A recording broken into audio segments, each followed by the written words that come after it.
Hello. Need like an instrumental version of this. How are you guys? It's been a minute.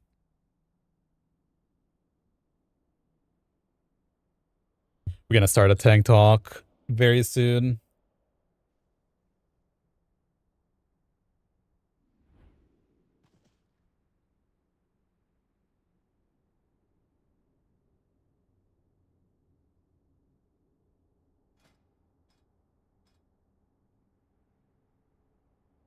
Uh-oh.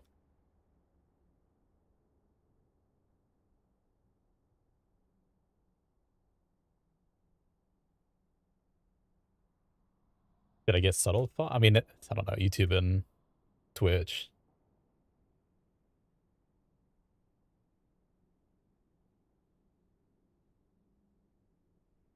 Yeah.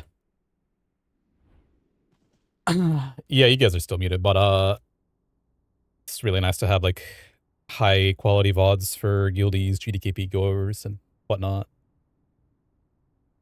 They asked me to make videos, but that's not my thing.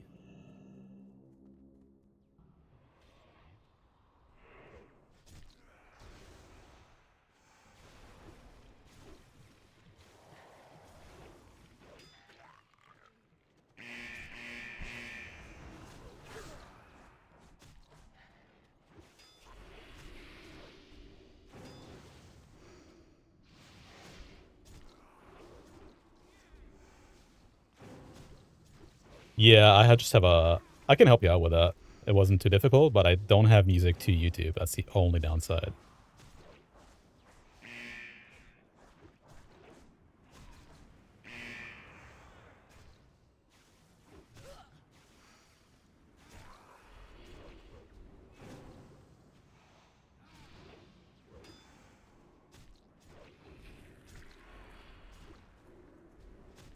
Yeah,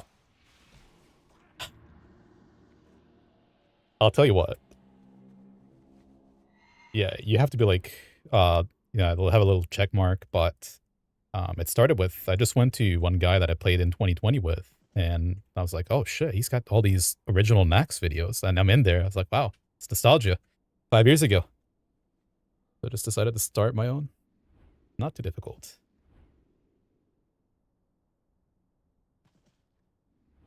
Yeah, and YouTube doesn't limit you either.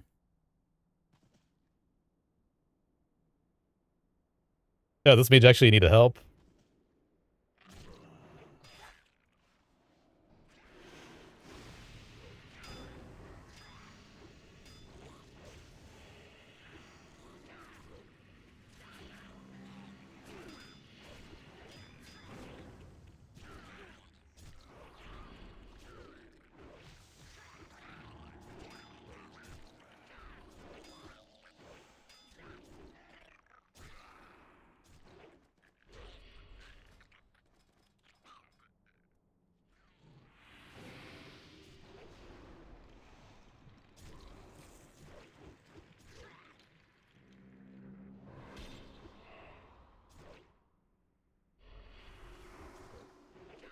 Ah, oh, geez, yeah.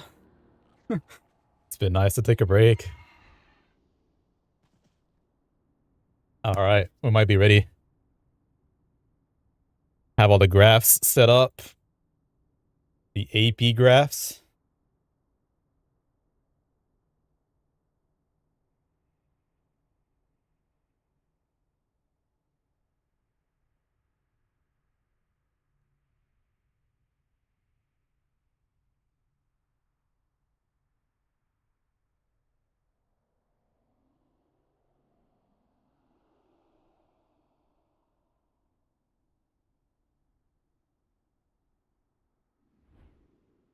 Let me see.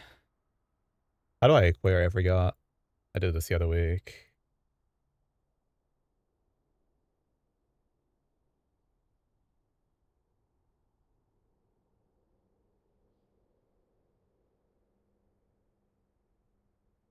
I think I made a text of this somewhere, but I can't find it for the life of me. It's been like 2 weeks. Or close. No, it's been a week, just a week since we played. Um, this should be working. Don't think I need a source, do I? All right. Yeah, there's gonna be a lot of talk about um Warrior and BDK today, but there's gonna be some very, very interesting how to look at how to do damage. It's exactly what it was. Yeah, basically, I was a play on a name, Calamity.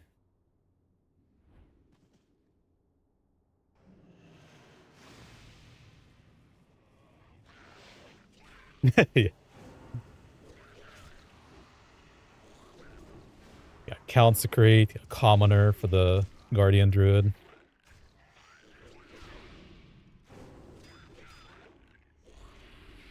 That's another one, yep. Yeah.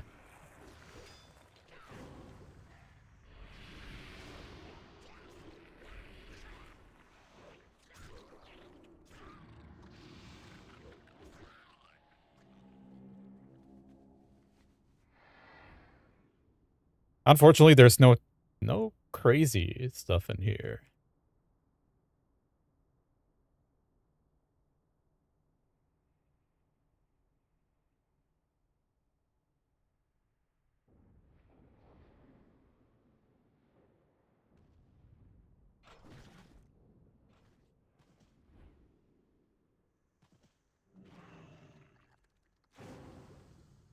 You guys go back.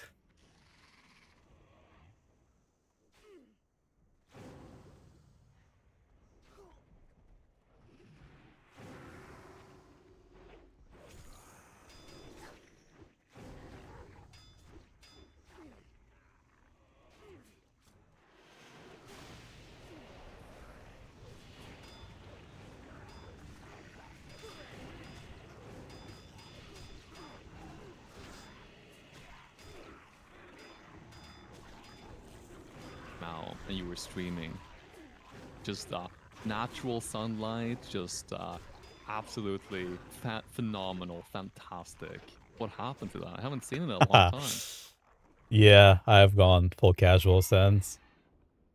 Yikes, dude. Might be Not bringing like it back. We'll this. see. This Not might be like an this. interesting It was a great expansion. setup. Yeah. I remember I caught a couple of those streams. I was like, oh shit. There he Yeah. is.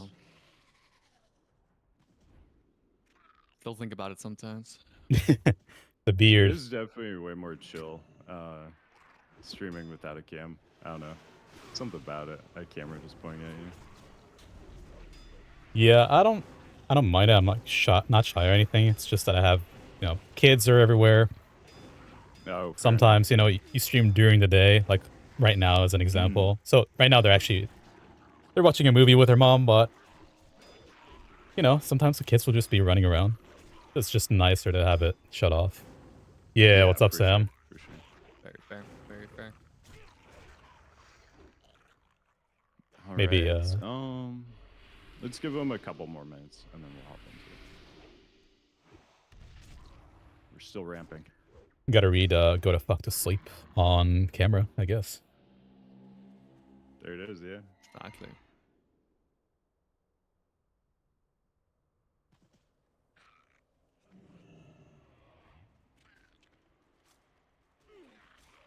Oh yeah, by the way, you guys hear anything about like balance changes maybe Yep. coming from up? Some rumors, yep.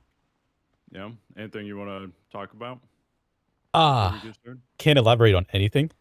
But I also Okay. posted a rumor on my Discord. It looks like there might be some rogue and HBL subtle changes. No pun intended. Ooh. Yeah, I mean that would be good, probably, right? HBL not doing too hot. Yeah, we actually tried it for one of our runs. It was pretty fun for me as the tank, but not for the raiders. Yeah. They like to be topped off by the priest and shaman, but having double head sack, I mean, Yeah. chef's kiss. asking a DPS player to give you externals is it's going to be a challenge. This expansion.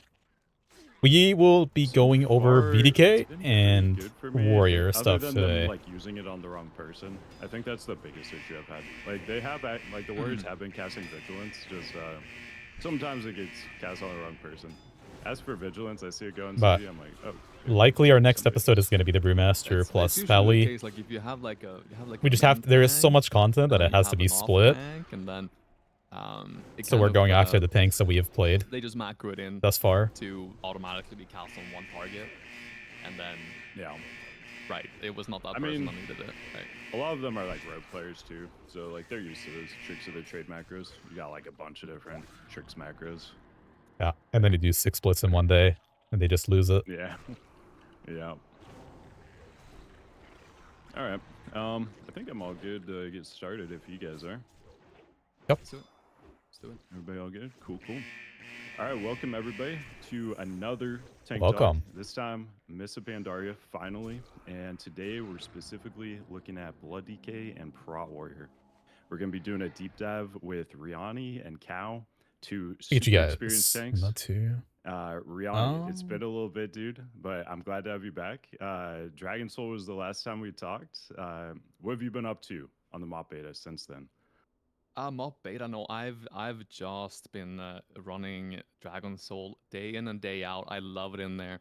A little bit sad to see MoP coming so soon. I just wanted to get a few more splits done, but here we are.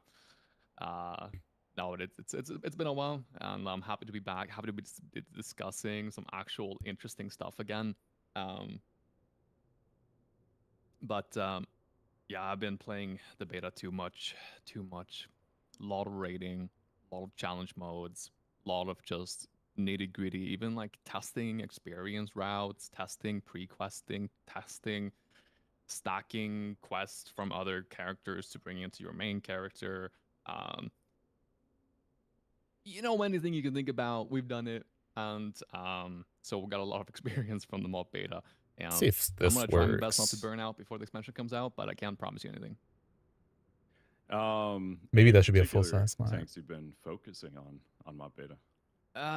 Yeah, mostly been prioritizing Guardian Druid and Prop Pal, of course. That sounds about right. Yeah. Yeah, One my bread and second. butter. Trying to take over the whole market, right? Get that Guardian and course, Prop of Pally course. experience, so you can be the WoW head writer for every single tank. Basically. Every single tank, exactly. So That's in the case of goal. any That's of the the goal. other tank authors are watching, please, I'm sorry. I'm sorry You for got what's him in the about to happen. crosshairs. Yeah. No, but of course, Bloody K and Prot War has been my focus. It's what I write for on Wowhead, and all of the Wowhead There you stuff go. is in full swing. So there is a lot of nitty gritty. We are stuff going to that's go in and on. out of the screen. A lot of theory crafting, and trying to do the best with what we can without sims as well. But it's going good. We've been cooking up some good tech, I feel like, and we're getting there. Yeah, I've been taking a look at your Wowhead articles for both Bloody K and Prot Warrior. They're already pretty awesome, I would say. I feel like this early, like before release, normally the articles aren't like quite as good yet, but I was really impressed. Like you have it, very thoroughly filled out already. I feel like obviously there will be some changes as we, look at the sims and everything, but Certainly. it looks like it's in a pretty amazing spot already, given that we still got like a month and a half to launch. Yeah, thank you. I've been putting a lot of work into it. A lot of hours. Yeah, I mean it shows. Great job. Thanks, appreciate it. And we're also joined by Cow today. Cow hasn't been on here before, but I've been watching Cow for years. I think the first time I started watching you, Cow, was probably in like ICC. So I guess like 2 years ago or so. But I always super impressed by Cow. If you guys look at Warcraft vlogs at all, you've seen Cow at the top of the rankings for tank DPS for a long time. Tank for who? Pretty much always, I think it's US first. Definitely always, way up there. But thank you for joining us, Cal. How's MoP beta been for you? Yeah, thank you very much for having me. MoP beta has been very interesting. Unlike Riani, most of my time is just spent on raiding. So I do appreciate Riani. Thank you very much for making those guides. It helps me out as well, that I don't have the time to deep dive like you do. So having a glance at the thorough article, you get to learn things like, oh, I'm going to implement this in the next run and see how that goes. And then deep dive my own logs and see how well that strategy works out. So yeah, that's basically been my MoP beta experience so far. It's a lot of raids. Have you played all the tanks, or like kind of what's your experience with tanking on beta right now with which classes? So I've made the UI for 4 out of the 5 tanks, missing only the Guardian, of course. My most favorite, the most exciting one. I'm saving that one for last. I'm in the same spot. Yep. Yeah, but I've done dungeons on all of them and have only tanked raids on the DK. Okay. Awesome. Well, perfect, because Bloody Kid is what we're gonna start with, and Riani, let's start with you. As far as like overall performance for Bloody Kids, where do you feel like they are right now? Are they the best tank in the game, and what do they excel at, and what are maybe their weaknesses? Yeah, so I know there are a lot of people out there that have been playing Bloody K for the entirety of Kata, riding the little bit of the train of being the most OP tank in the expansion, and then they were hoping that, now with Mr. Bandera coming out, they will fall from their place of being the #1 tank because Brewmaster's coming out, right? The new #1 tank on the block. We all know it. We all know seen it from the private service and all of that. And it's gonna be so much fun to play anything else on a Bloody K. I got bad news for you. Bloody K is certainly in a very, very, very, very good spot in phase 1. I would say kind of like undisputed #1 spot. There you go. I'm not afraid to say it. And I think a lot of people that have been on the beta this weekend as well can also attest to the fact that Bloody K is in a really, really good spot. They have a rather low skill floor, I would say, or high skill floor, I guess. It's like, you can do pretty much everything you need to do in a Bloody K without having to really sweat out of your mind. But if you do play really well, you will be rewarded for that gameplay, and you will be leaps and bounds above anyone who is not optimizing as much as they might maybe should. And in terms of viability, overall, I'd say they're the best tank. I think you want to bring one to pretty much every raid, whether it's a 25. Where did I hear about the disc nerfs? I don't think even in a 10-man where it's Brewmaster, raid guard is more valuable. I don't think I it's think just the close to being formal yet, but it is just a rumor mill your blood that's going worms is just around too with people strong who to know up on. people from there. So I'll yeah, say that. that's where I'm at. It's hard to I can't Yeah, share more than comboed with what the I Brewmaster gave. too. Like you can get that 1-2 punch of you get the raid absorbs, and then the raid heals, which go together pretty well. And yeah, I mean, from what I've seen on Bloody K, it's pretty nuts. We'll Like, have I mean, to wait target and has see, been the highest I've seen. Even the AOE I've seen to be the highest. Other tanks seem to be able to compete pretty closely, but from what I can tell, on average, Bloody K is still higher, even on the AOE damage. So it feels pretty good. And of course, you still have your really good kit of like defensives and all that stuff. And now you have, a cheat death too. And anybody who played a prop Valley and Wrath of the Lich King knows how powerful Ardent Defender was. The stuff it just let you get away with lets you just play way more aggressively on average, because you always have that safety net of if you read the message on my Discord, and it's pretty awesome. It is certainly not as good as Ardent Defender with Purgatory, but it is still very valuable, and it does save you quite a lot of times. You always feel like you're playing on your heels whenever you have a purgatory proc from before. Like, oh shit, I'm not as safe The I could be. the And then buffs to just Paladin imagine, are valid. I don't know about the disc um, nerfs. imagine not having a cheat death like every other tank. But yeah, it feels good. Feels good. Cal, what about you? How are you feeling about Bloody K right now? Having played with a very experienced brewmaster at my side, and then a prot warrior, he can play both really well. Him and I both agree that it looks like DK is going to be the MVP of the expansion once again. Not to spoil it for any of the other tank classes, right? But BDK toolkit has everything. It's leaps and bounds, I think, above any other tank just because of how it functions with the self-healing, how you can, just fully heal yourself back with Death Siphon. You have still so many DR CDs of your own. Like you mentioned, you have Purgatory, but we still have Will as well, which, supplies you with a free heal and extra DR when you get low.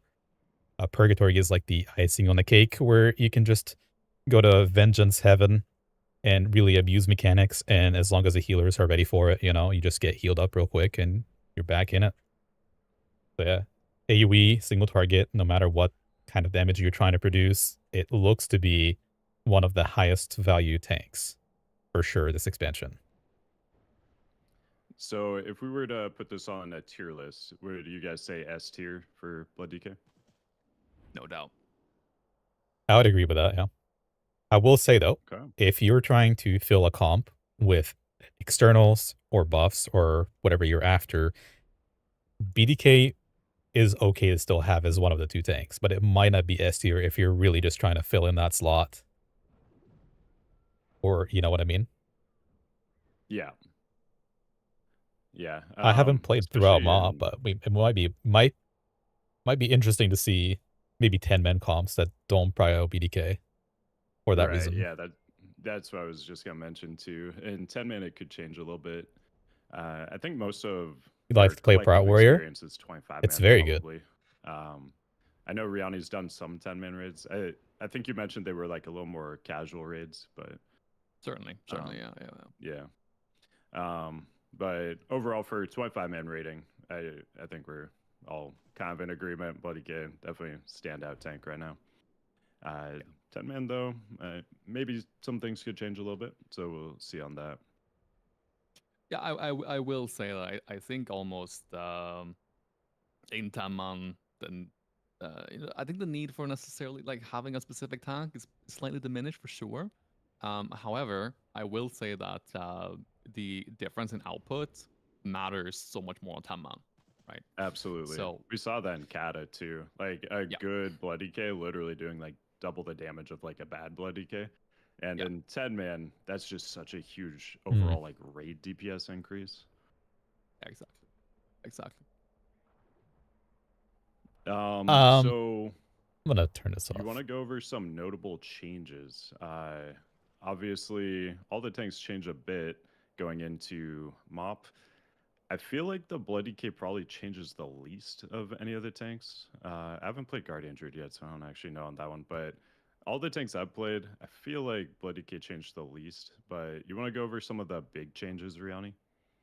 Yeah. So while I will say that they perhaps changed the least Prot in the Warrior is core also a very good aspect of like tank. what it Don't means worry. to be a Blood DK, I still think that the changes that did happen are large enough to really have a huge impact and make them feel very quite different from how they felt in Cataclysm. So I don't know. I don't know if I ever told any of What's you up, Jay? guys this before, Yeah. but Prot Warrior in the really becomes Subterranean, alive in MoP Blood DK, compared to Blood Cataclysm. Death Knights get a 1-second GCD. Wait, no way. This is the first I'm hearing of this. Can you provide some sources on that? You'll just have to trust me on that one. Oh man, it feels so good. I mean, I've been playing so much MoP, and going back and doing the weekly Dragon Soul clear with the guild just feels terrible. It just feels so bad. Oh my god, it's insane. Um, And I love the Wonder catability why game, that. but the by playing with the 1 second GCD on mob just feels so different and it feels so good. Okay, the 1 second GCD out of the way. Glad we got that sorted. Um, obviously a lot of things are taken off the GCD as well. So not only do you have a lower GCD, you also have a lot of abilities that are not on the GCD anymore, like Dancing Room Weapon and Outbreak. No, not Outbreak. Dancing Room Weapon I think I and might have mogu'shan. to mute Um, Discord. both the runic power cost from Dancing Room Weapon is gone. How about that?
$5 million damage.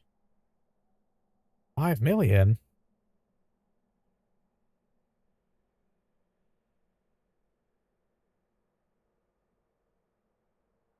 Hold on a minute. 5 million.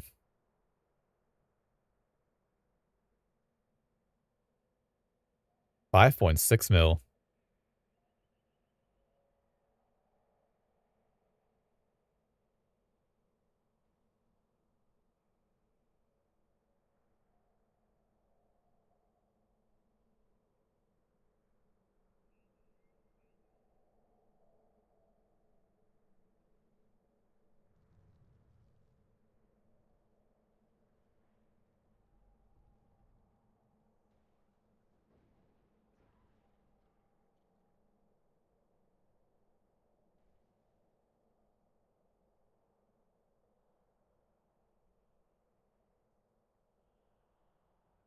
Nerf the tanks? Hell no.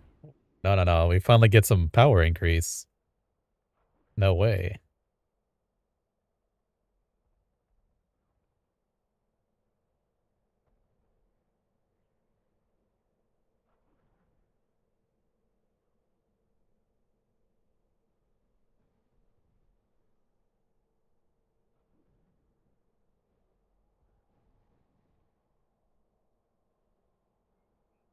Haha. You gotta have strong tanks. Gotta have them now.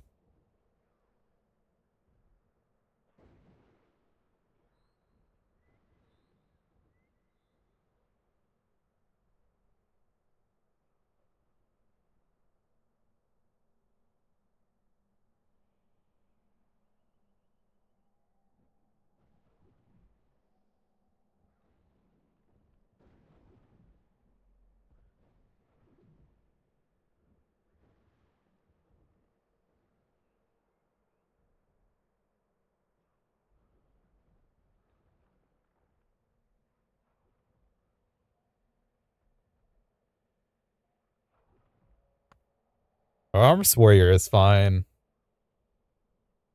Arms Warrior is just fine.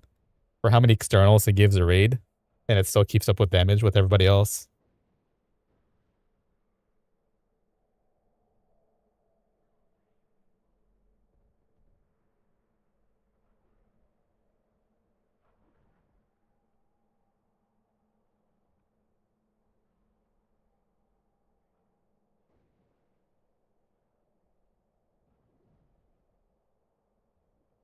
Our Warlocks were also doing really well. At least one of them. We can go into logs and see, but yeah.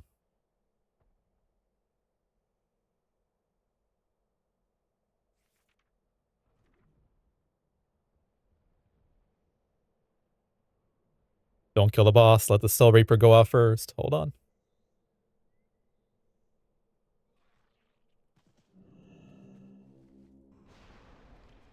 Can't press buttons.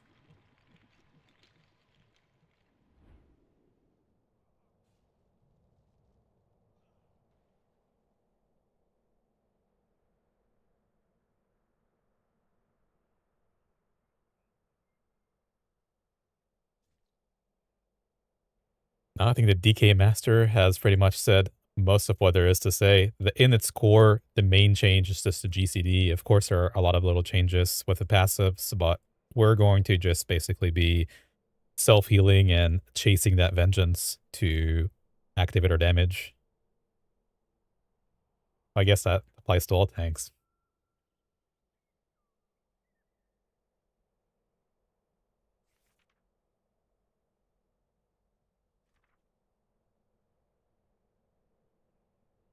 Yeah.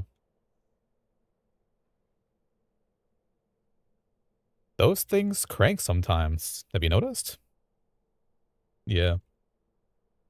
Sometimes they'll just heal their rate up with just one explosion.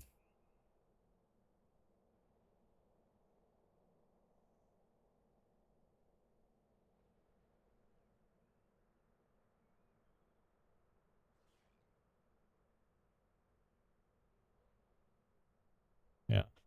Another really nice change is that Bone Shield no longer requires a rune and is no longer, incapacitating you for a GCD or anything like that. You just press it whenever you'd like. So even more overpowered than it was in Cataclysm, which was already extremely good.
Oh, yeah, of course I do. Why wouldn't he be working? It's the same one, but I'll link it to you 1 second. It's like a permanent link.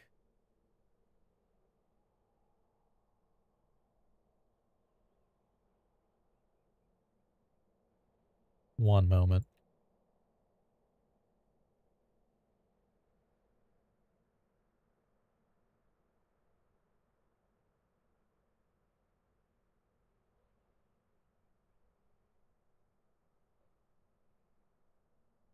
Um,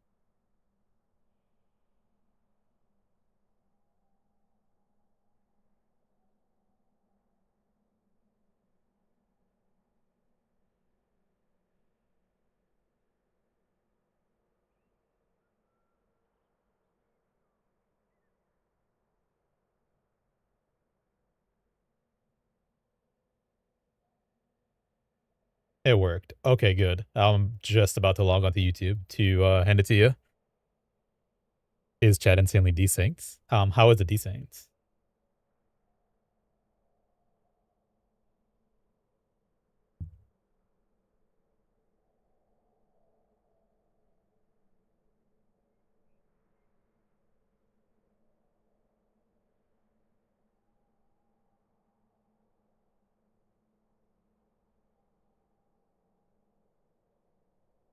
A video of Urani talking? Yeah, no, he's talking. I don't know why it's desynchronized, but it's Subtle's hosting us on Discord, so I figured it would be nice to see them. I could also set it up a little differently. This is my first time sitting down with other people on Discord for a chat, so it's good comms though.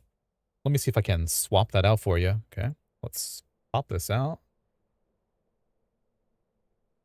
My camera's missing. Ah, you caught me. Riani said the same thing. You guys aren't wrong. But give me just a moment. Maybe I can window capture this very specific thing. How about this? So now So, let's do but I might have to this eat my words when the Sims come out. and that. Okay, interesting. I don't know if it's working or not. It's so weird. Discord is being weird. So from there, There we go. Hit cap, expertise, soft cap. What are we looking for after that? Are we going for parry or? Yeah, so I mean, it's gonna You be can't hear similar Riani. to Counter, right? What? Where you have a spectrum. Okay, You that have should a be a little full better offensive because this is spectrum, off you of have a my full Discord. defensive spectrum, and then you Instead have of, somewhere in the middle. well, we're going to watch a video somewhere in together the middle later, for and then us I'll in swap it Kala out. was kind of going down the haste build, right? See if I can Where we put value this over here. the offensive value that we got There, that should be good. from haste, and then getting some decent defensive Yeah, any utility as feedback at well all you from have, it. So that was kind of you our benefit from it. balanced So, perspective. you know, hit me up. And this time around, our balance perspective, I feel like at least, is going to be avoidance, going down with parry and dodge. Everything after that kind of becomes very, very whatever. Mastery, I feel like, is really whatever in this expansion. You get 3,000 mastery from your Need cow cam. Next time, from Coco, don't worry. Might or your shamans or whatever. My wife is That also pretty telling much me, puts you Andrea at, keeps telling me to like do the same 80, thing. 85% It might be a thing. It might be. a single piece of mastery. Soon, Like, TM. that is more than enough. If you have some heavy physical fights with like heavy bleeds and you want a main tank, you know, you can maybe go higher. Sure. And haste, it does hurt to say. I don't feel like it's gonna be necessary in this expansion. You Trying to GCD cap pretty much all the time, assuming you're tanking, assuming you're playing somewhat well, and soon trademark. Yeah, I just don't think that it'll have that much value.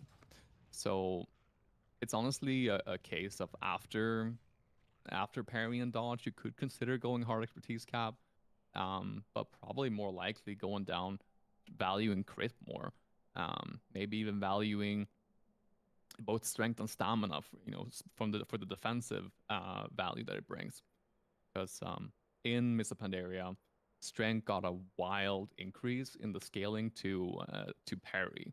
So defensively, strength and parry has like a 1-to-1 coefficient. Like, they are equal in value when you have kings on you. So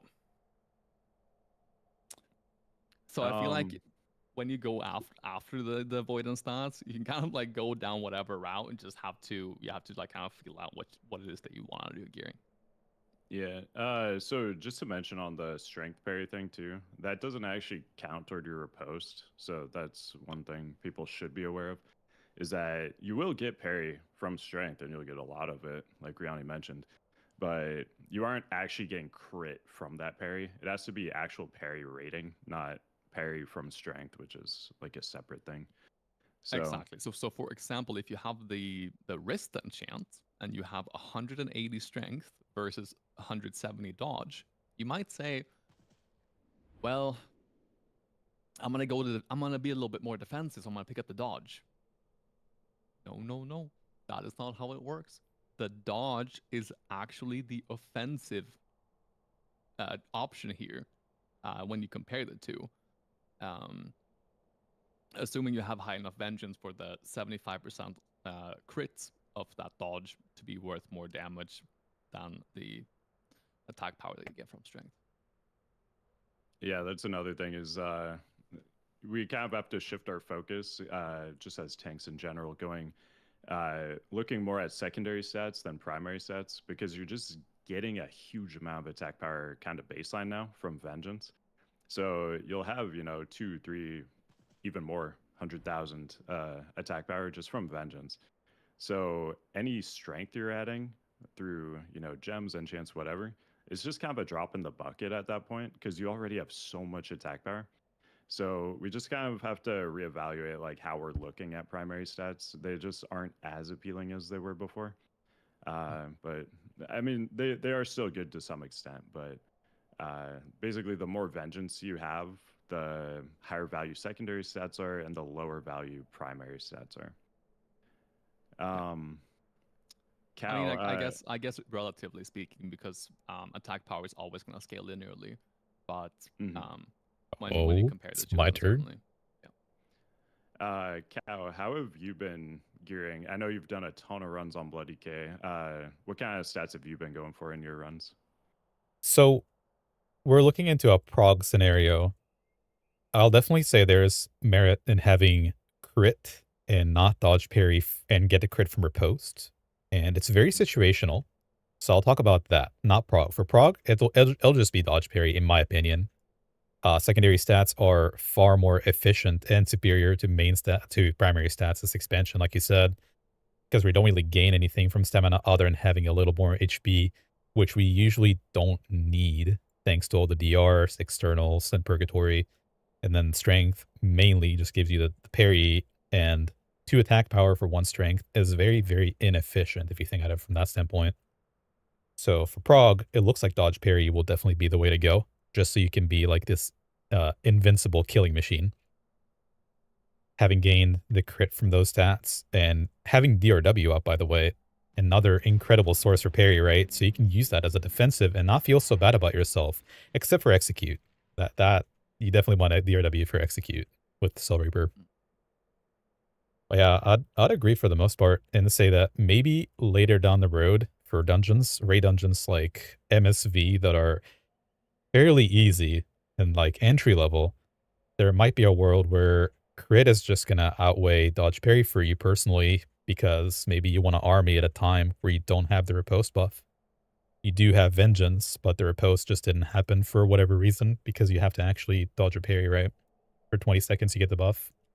I've noticed a lot of times that we're trying to snapshot our army, and then my crit will be just halved from the other DKs.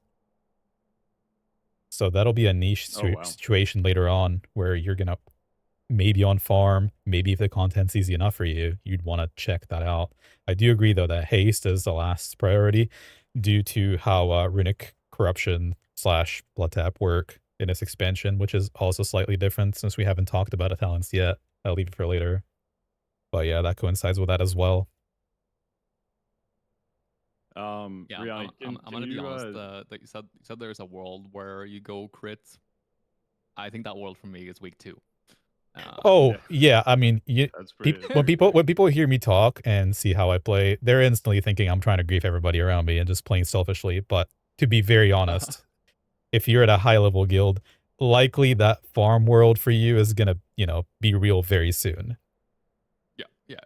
It's just something to think about, because riposte is not always going to be up. Yeah. I mean, 6 boss raid, not exactly the most challenging raid overall, I would say. So yeah. I also want to say something though, because when we were talking about the snapshot earlier, army does not snapshot its scales dynamically.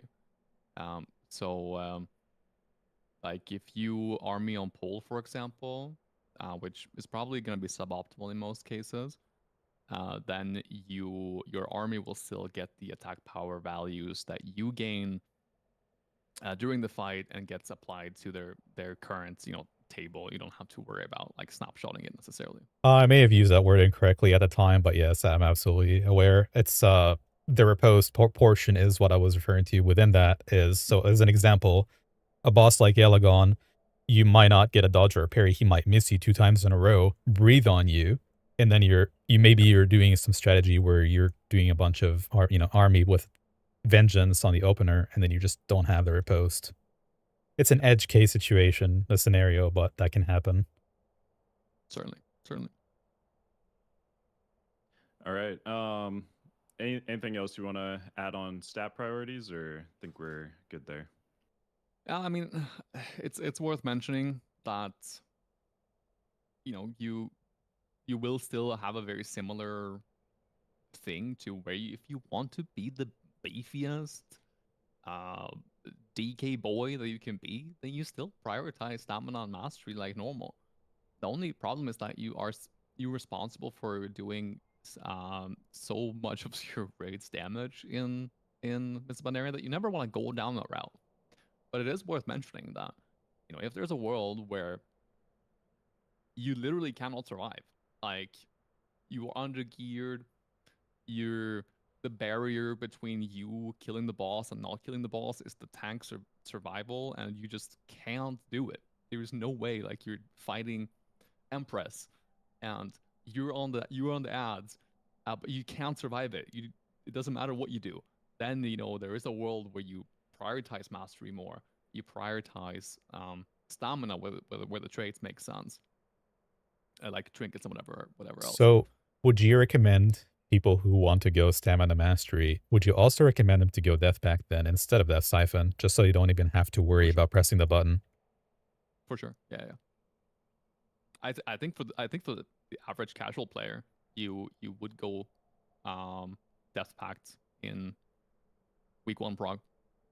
But it's kind of I think that's a skill level and healer trust equation. I think once you go death siphon, it's very hard to go back. It's very hard. For sure. You're just missing something. Yeah, I agree. All right. Let's go over the rotation real quick. So, Cal, you want to talk about rotation, and then we'll have Riani jump in after that. Oh, I think on the contrary, I kind of like to hear what Riani has to say first. Okay. As he's the sure, DK absolutely. master, and I will I add. just kept asking Riani first every Oh, time. that's so I wanted perfectly to, fine then. throw Yeah. you the ball, but okay. Yeah. Sorry, could you just repeat that real quick? Oh, Cal. The No. the question. I could you just thought, repeat that on the you master? wanted the phrase again. I thought you were like, no. yeah. I was referring to the question. What Okay, you want to take no on? worries. Yeah, just the rotation. Like how does it change from kata? Any differences from kata basically? Mm-hmm. So I mean, I feel like I'm using my own Wowhead guide as a little bit of a reference cheat sheet, as we're going through all of these. It's great that I did that. But like if you look at the the Wowhead guide, or if you look at any other guides that we're gonna make in the future, you might look at it and be like, huh, this is kind of similar to kata. Look at this, like look at the single target with priority. Okay, Death Strike, yeah, Ruin Strike, Death Strike. We prioritize Heart Strike after Ruin Strike. This See if I can looks pull like it up more of the same as well. It's really not. Rotation. It's really quite different. But if you just look at the spells that we're casting, Where did he quite put similar. that? From a survival perspective, we always prioritize Death Strike. We really want to make sure we don't overcap on Runic Power, especially if you're running Runic Corruption or Blood Tap, which you should. Don't run Runic Empowerment. Don't do it. Anyway, then you still prioritize using Rune Strike over Death Strike, even if you have a Death Strike, 2 Death Runes available. You spam it so much. Oh my lord, you use so many Rune Strikes. It's kind of insane. Especially if you have AMS up at some point where you're taking heavy magical damage, you you cannot spend your runic power quicker than you get it. It's kind of insane. And then you have your Crimson Scourge, and Crimson Scourge still gives you a Blood Boil proc, which is nice because we need to refresh our dots somehow. Crimson Scourge is But our it also proc gives you for a Blood Boil or Destiny D&D. proc. And I don't know if you looked at the damage breakdown of your logs or whatever, but one Death and Decay does a whole lot of more damage than one Blood Boil does. So you want to make sure to incorporate Death and Decay into your rotation again. So you kind of feel like an Unholy DK in this expansion. Even for single target, right? Mm-hmm.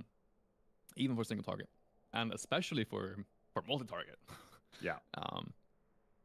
That's a lot of goddamn damage if you have a lot of targets down. Obviously you get to incorporate your Soul Reaper into rotation as your highest priority after you get to 35%. You still ideally want to use your blood runes for those Soul Reapers. So after 35%, I pretty much never press Heart Strike. Pretty much. Of course, if I have control over the situation, and I know I'm not gonna put my my next Soul Reaper on a longer cooldown than it has to be because I don't have any blood runes. Then I try to not really use it that much below 35%. It becomes very much about playing around your vengeance to snapshot your diseases properly, and of course we can what's probably up, get into this a little Mugs? bit more later, but we have a new developments in the Rune Forge situation. Hey, what's up, that Grimnar? we might Thank you be for the sub. down here. Appreciate it. And so 23 playing around months, with man. Cinder Glacier Almost 2 does years. add another layer of complexity, certainly with the snapshotting and when you use your procs and when you don't use your procs. And yeah, Death Siphon. Should we talk about Death Siphon? We've been teasing it for a while. Yeah, lay it on them. Yeah, so Death Siphon, it's part of your talents. So we'll talk about a little bit more about what you give up by going down Death Siphon later. But it's basically it's a damaging ability that takes a death rune, and then heals you for 150% of the damage that you deal. And a lot of people have been, in Miss Pandaria, they didn't use Death Siphon at all. I'm so surprised. I've been going through the logs of even the top pumpers, and there is just no Death Siphon. Did it I just change can't at figure all it at out. some point? What's that? Did it change at all at some point? Like in 5.4, it became way better or anything? No. Oh, interesting. Did not. But what's interesting about it is that it has a way different attack power modifier compared to your melee strikes. Melee strikes essentially has they all follow a pretty similar formula, but then they'll have different weapon damage modifiers, basically. And Death Siphon does not have a weapon modifier at all. And that means that if you have a rather low weapon, high level weapon, and you have like even a little bit of vengeance, like we're talking like with the 363 or 463 weapon, if you have 10k vengeance, it is a DPS increase for you to use Death Siphon over Death Strike. Jeez. And Okay. the further down you go, into the vengeance, pool, the more of a DPS increase it is to use Death Siphon over Death Strike. The downside is you don't get a shield from pressing Death Strike. That is a big blow to active mitigation. However, the healing aspect of it is arguably stronger. Depends on how much damage you've been taking and whatever else. But most of the time, the healing will be stronger from that siphon. And if you have a modifier on the boss, we're talking Elegon, we're talking Windlord in Heart of Fear. you're just every time you press Death Siphon, it's a lay on hand. It's kind of insane. And we're talking a little bit about Cinder Glacier before as well, but that's another thing, because Death Siphon is shadow damage or shadow frost damage. So every time you have a Cinder Glacier proc, your Death Siphon gets buffed by 20% as well. I have like on the Wowhead guy, I have a whole page that's basically just about breaking down the different points at when you would press this ability, and even provided a formula as well for you to plug in your weapon damage, and so you can always have it as a reference for whenever you progress into the expansion. But it is it's a pretty damn good spell, and I'm so surprised that I haven't seen more people use it, either on P server or in historical logs. Interesting. Yeah. Do you happen to know if it was like not working correctly on P server or anything, or was it working the same as it is right now in beta? So we might be practicing a little bit on some non-kosher servers, Yeah. and that siphon is certainly much stronger than that strike in from a DPS perspective there as Okay. well. Interesting. Yeah. Something people were just sleeping on, I guess. I think so. Okay. Yeah, Cow. What about you? Anything different, you've been doing with your rotation, or anything you're gonna incorporate after hearing Riani? Uh, it's similar. I think the biggest thing that I don't do for rotation purposes is re-up my outbreak for new diseases with Cinder Glacier or with, snapshotting with High Vengeance, but the Death Siphon portion of things definitely, again, it's got its niche uses where sometimes you just heal yourself to full. You know you're going to take damage, and a lot of people forget that it's just one death rune and not two, unlike Deathstrike.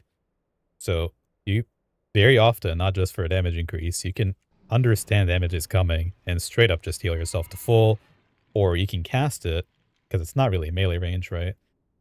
It's got a 40-yard range, so you can cast it away from mobs as well as you're kiting or running or whatever it is you're doing and just top yourself off, which other tanks don't really get that. So I So did use it as a buffer a little bit. Yeah, even when you're normally like you're not kiting or whatever, like Will of the Emperor, where you're doing the dance and you have to go out of melee range. Having Exactly. something to press there, huge. Yeah, but aside from that, the rotation has been fairly similar. D&D also very niche case that sometimes, you have a proc, but you don't want to use it because you're only going to have like one set of mobs left on Elegon, or mobs are going to move away from your D&D. You're not going to catch but maybe one mob that you want to kind of use Blood Boil. And for me, I've been prioritizing a lot of Blood Boil with procs over Heartstrike for sure, because Heartstrike can still parry, and I've been going for soft cap expertise. So that's the main source of getting parried for me is actually Heartstrike. It's just wasted damage. So I think it is might be sometimes even more efficient use of just even blood boiling on just a regular blood rune without proc. It seems like, of course, when you get to the Soul Reaper execute range, you always want to keep one rune, probably, just to hang out there for when Soul Reaper is up again, as it's on a 6-second CD. But yeah, other than that, it's fairly similar. Okay. What are your thoughts on that, Riani? Using the Blood Boil over the Heart Strike with the Blood Rune.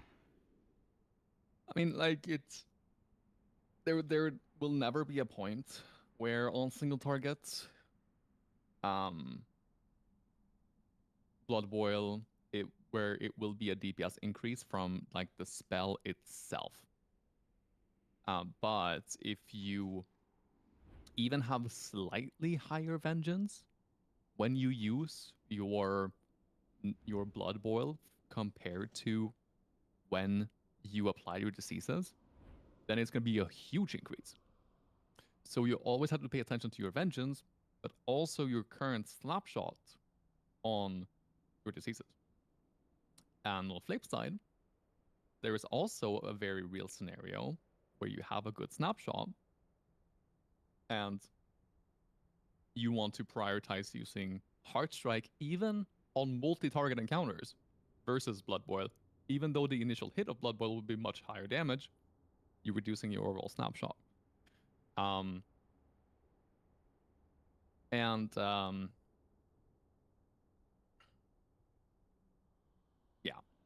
yeah. So that's basically the main crux of it. But then also, because of if you have a high snapshot vengeance, high vengeance snapshot on your target, and you want to spread your diseases with rolling blood, there might be or blood boil. There might be a big reason for you to not press blood boil, but to actually press pestilence, to not have your current diseases refresh on your current target. Think Oh, of interesting. Elegon, for example, where you have a ton of vengeance after the normal phase, but then it all goes away. It all fades into nothingness. And so instead of refreshing your diseases on the boss and on all of the targets around you with the blood boil, you would instead pestilence, to keep the big snapshot on your main target.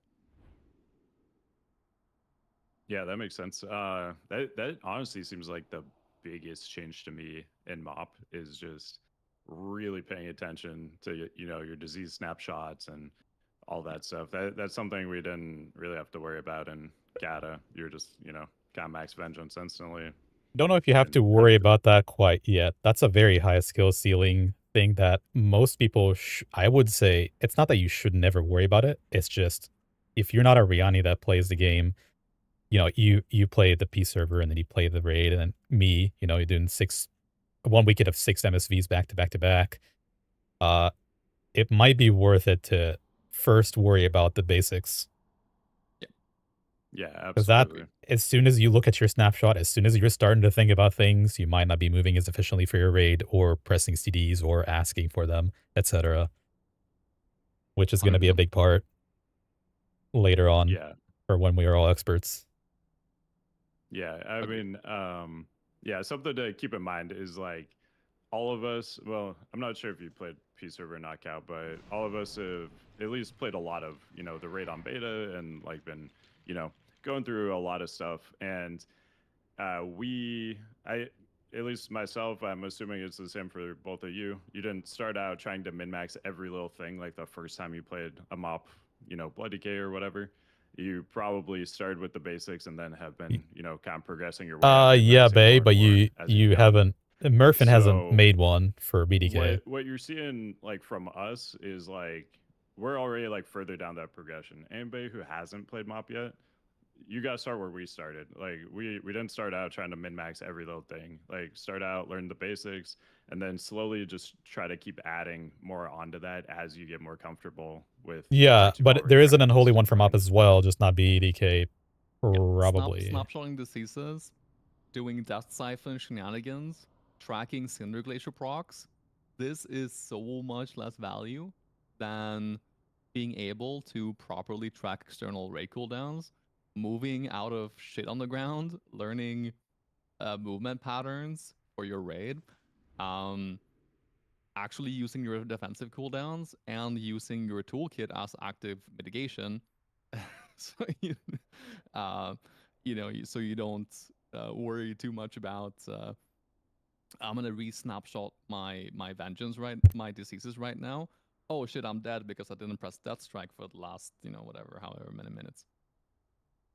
Yeah, Yeah, I kind of look at it like a pyramid. Like you set the foundation, you learn all the basic stuff, you get the most gains from doing all that stuff. And as you go up the pyramid, you're making smaller gains as you go up, but There are things you can improve on once you're like ready to get to that level, but you set the foundation first and you slowly build up to that. You don't just right out the gate try to be min-maxing Cinder Glacier procs, but you know, you're messing up the actual like tank mechanics on the fight and stuff to do that and things like Yeah. that. So start with the basics. As you get more comfortable with each like level of, you know, min-maxing, you can just keep going up. Uh, Definitely a very high skill ceiling, I would say, across the board. In MoP, there's just so many little things you can do to gain damage, which becomes more and more important.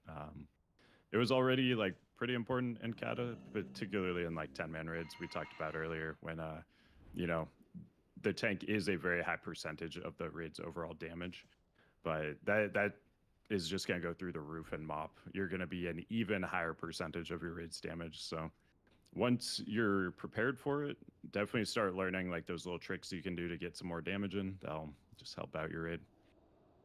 Yeah, I agree. I agree. Kind of talking on the point of snapshotting as well.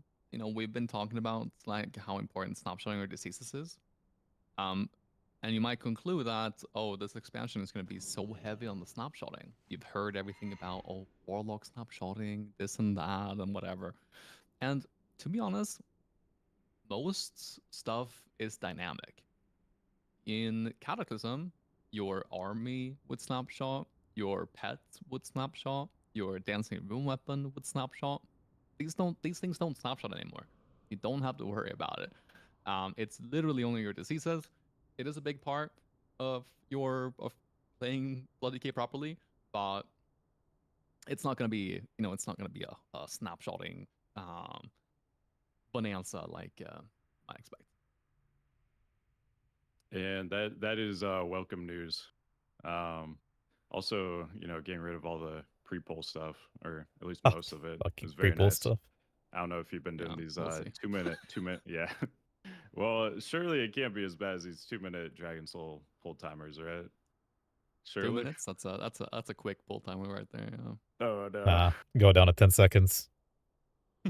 Actually, you know what? Just roll from trash into the boss because I have attack power from Vengeance. Just go. Yeah, Yeah, yeah, that's vengeance and runic power and stuff like that. mm-hmm.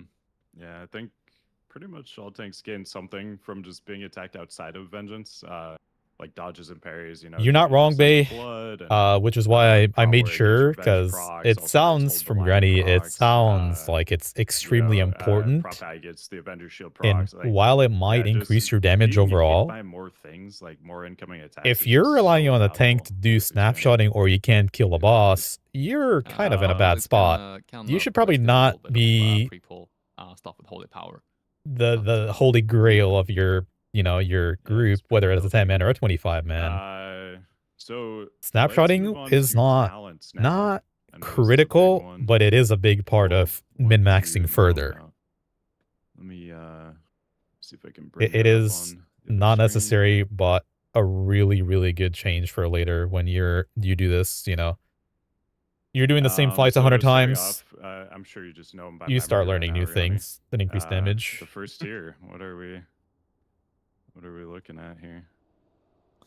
Unholy Blight. No. So our first tier is mostly around disease management.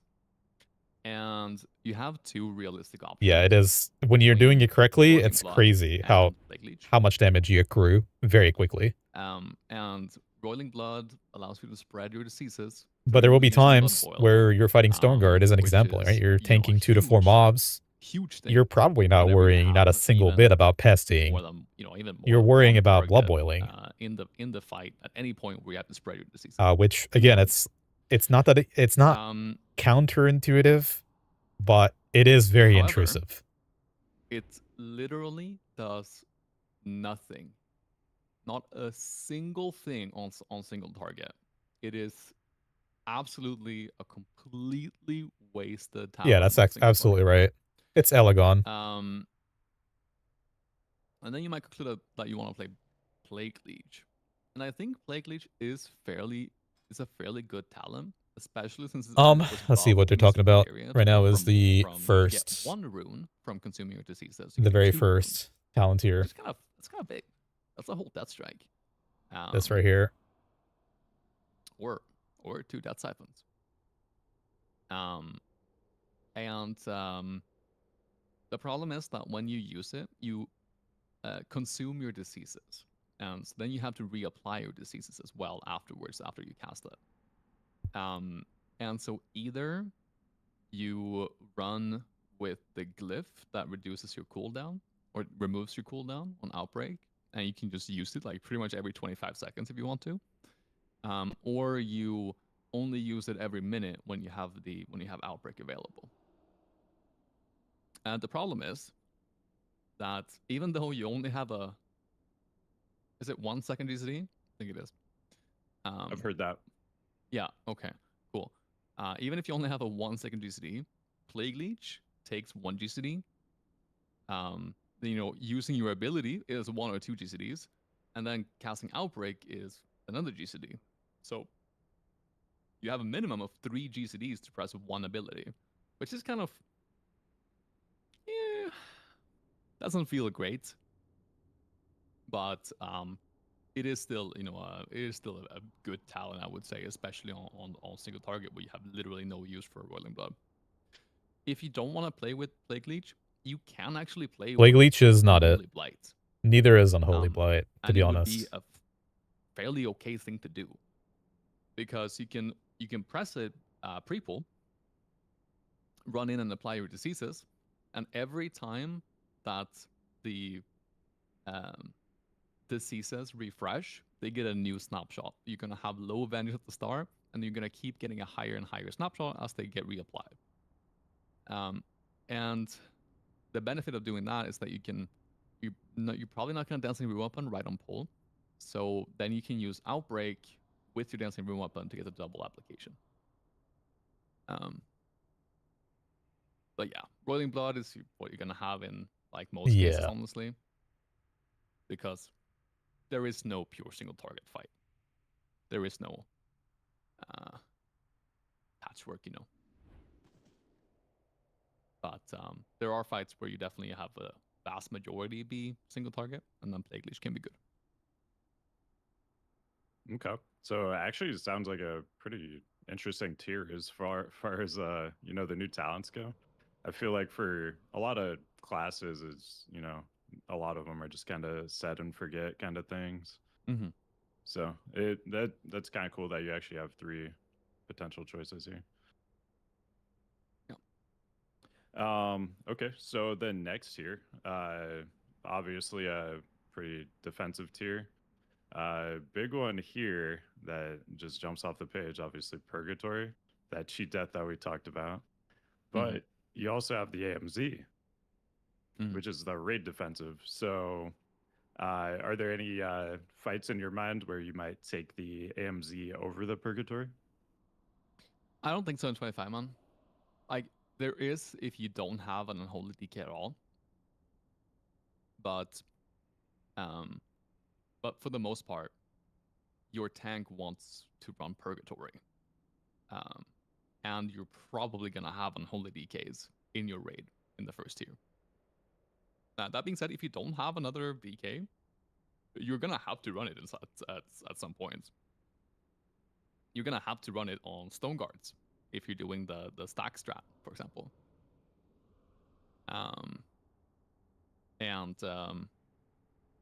Right now with the bugged Elegon, you might want to run it there too. There's even a case to use it on what's it called, Fang as well, right? But I think primarily as a tank, you always want to run Purgatory, unless it's really really required for your raid. That would be more of a 10-man thing. I think that's a safe choice. AMZ are going to see, though, there might be strategies for some fights. It's like you said, maybe it's a comp thing where you only have one BDK, or, you're the only Death Knight, or one of 2. But there are strategies that are already coming up on some bosses where, say, you said Elegon, right? So let's say you never want to go out of the circle, and you just want to build stacks until you phase the boss. One strategy is you're going to send externals, and you're going to mix them up. And so if you don't have enough Death Knights for that, not saying that you shouldn't run Purgatory, but that could be a scenario where you're getting asked, "Hey, do you mind running that AMZ so we can have an extra, Yeah. you know, an extra set of ads where you can just stay in and not die?" Yeah, Exactly. absolutely. I gotta ask though, any use case for Lichborn at all? You want to know the worst part? What's that? It's actually an okay Oh yeah. talent. Okay. You know, Because of Death it Coil that's AP that, healing yeah, scaling. Okay. scales really well. Like you will get actually like big heals from it. Like 200k heals for sure. And if you're running blood tap, it gives you stacks for blood charges. Oh, okay. Yeah, whereas it didn't give you running empowerment procs in Kata. Still doesn't, of course, but if you're running blood tap, then it does give you stacks. That being said, even though it's big heals, right? I don't know if it's worth giving up the rune strike damage. I think we'll leave that one to the um, PvPers. Let them have it. yeah, exactly. And then the biggest drawback is, of course, being on the same row as Purgatory. Yeah. All right. Yeah. Pretty awesome road there. So next one, this is kind of mobility slash reducing mobility of other things. You got asphyxiate the stun, turns strangulate into a stun.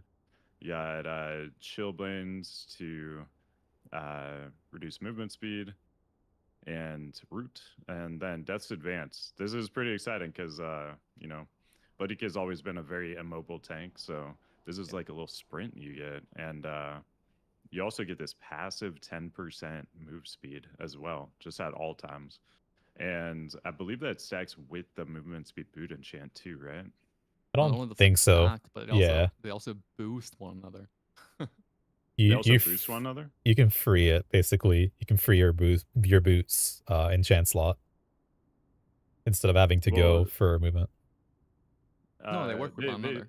yeah, they stack though, right? Are you sure the passive works with the other passive? Mm-hmm. I haven't tested. Okay.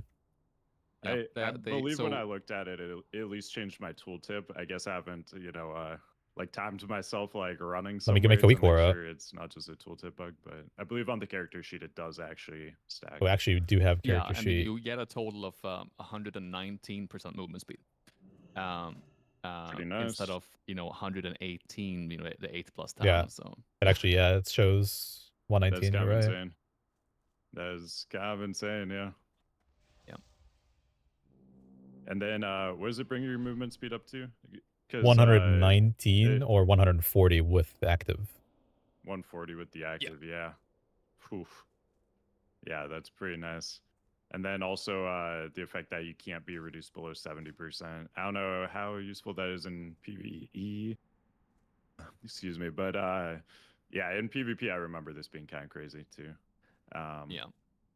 yeah, so on this tier, basically always taking Death's Advance, or have you found some Hmm. uses for the other two? The Spirit Kings Yeah, asphyxiate. Again, it depends on asphyxiate. the comp, but even using you as a backup, it gives you an extra kick for no rune requirement on a 30-second CD. Strangulate actually becomes asphyxiate, which is a very overpowered second kick. And a stun, of course, for the archer Mm-hmm. that debuffs you with sleight of hand. Yeah, we noticed that a lot, that we had problems getting cooldowns that were low enough to be used on every single um whatever plunder thing, whatever it's called. Yeah. And it has a 30-second cooldown for a 5-second stun. You basically have it up for That every is single time you'll cast it, and then it also acts as a exactly. second kick for the other next two bosses after that. Yeah. So Yeah. within one encounter, you have multiple uses for that over Death's Advance, which is not really advantageous to you because if you're in a tight spot, you're probably going to boots out anyway. And then AMS, of Yeah. course, for full RP when you backfire. Indeed. Yeah. Death's Advance definitely nice on like Will of the Emperor if you're ever, You'll have it up each dance pretty much. Yeah, 30-second cooldown. Each Yeah, dance you'll have it, and uh, so if for some reason you're like falling behind on getting to where you need to go, can throw that every time. yeah. Don't sleep on Chillblains for challenge modes either, though. It's quite a powerful kiting tool, especially when combined with Roiling Blood and Glyph of Pestilence. Can Yeah, kite you can kind of very just kite well. forever. Yeah, exactly. It's essentially like piercing howl, but you're also doing Yeah, damage but at the same piercing time. howl where you do basically I don't know 80% of your damage while still Yeah, kiting. Yeah, I've exactly. seen Yeah, that used as kind well. of insane. The Chillblains might be useful for actually like staggering the first closest mobs to you and then kiting around so you can gather everything up into a nice either Gorping Grasp or just kiting them around in a circle to gather all the Okay. mobs for everybody. Seen Nice. that in CMs as well. yeah, Yeah, definitely quite seems powerful. like lots of good use. Okay, so the next tier we got a lot of our healing stuff. We've been talking a Ah, lot yeah. about Death Siphon. Let's start with Death Pact just because it's the first one on the row. How are you feeling about Death Pact, Riani? The fight's great. I think this is what 95% of people should play on progression. Depending on their gear level, I will say. But yeah, Death Pact is great because its cooldown is synced up to your race set, which is great, and also doesn't kill it anymore. And it's now 50% health. A 50% heal is kind of insane on a 2-minute cooldown. So it's really good, and of course, if you proc Purgatory, it's a really good tool to get yourself out of that as well. It does suffer from being on the same row as that Siphon for sure, but I think it's a really powerful talent. What about parry or crit build? Especially if you're not We've talked about willing that to already versus do type damage with priority, that but Siphon. crit is going to With give you the more like crit than raid dodge AoE damage parry and stuff on fights, consistently, hitting pets, do you ever but we will find be going that parry. Death Pact does kill the pet, or that's pretty much never something that really happens realistically? Something I've noticed. No. Okay. I haven't seen it kill any pets. But I think the biggest bonus for Death Pact if you're a beginner is that it doesn't cost any runic power anymore. It's free. Mm. Very good quality of life change if you're actually trying to get a heal from that. All right, and Death Siphon. We've already talked about this Oof. quite a bit, but Death Siphon. sounds pretty awesome. Tons of damage, tons of healing. Yeah. Uh, Exactly. should get you out of purgatory instantly, right? With Yeah, I've Depending on seen your that ranking, for before. sure. Yeah. Yeah. and conversion. Is there any place for this, or the other two are so good that it doesn't really have much room? Yeah. So the place for conversion is actually in the bin. Okay. Yeah.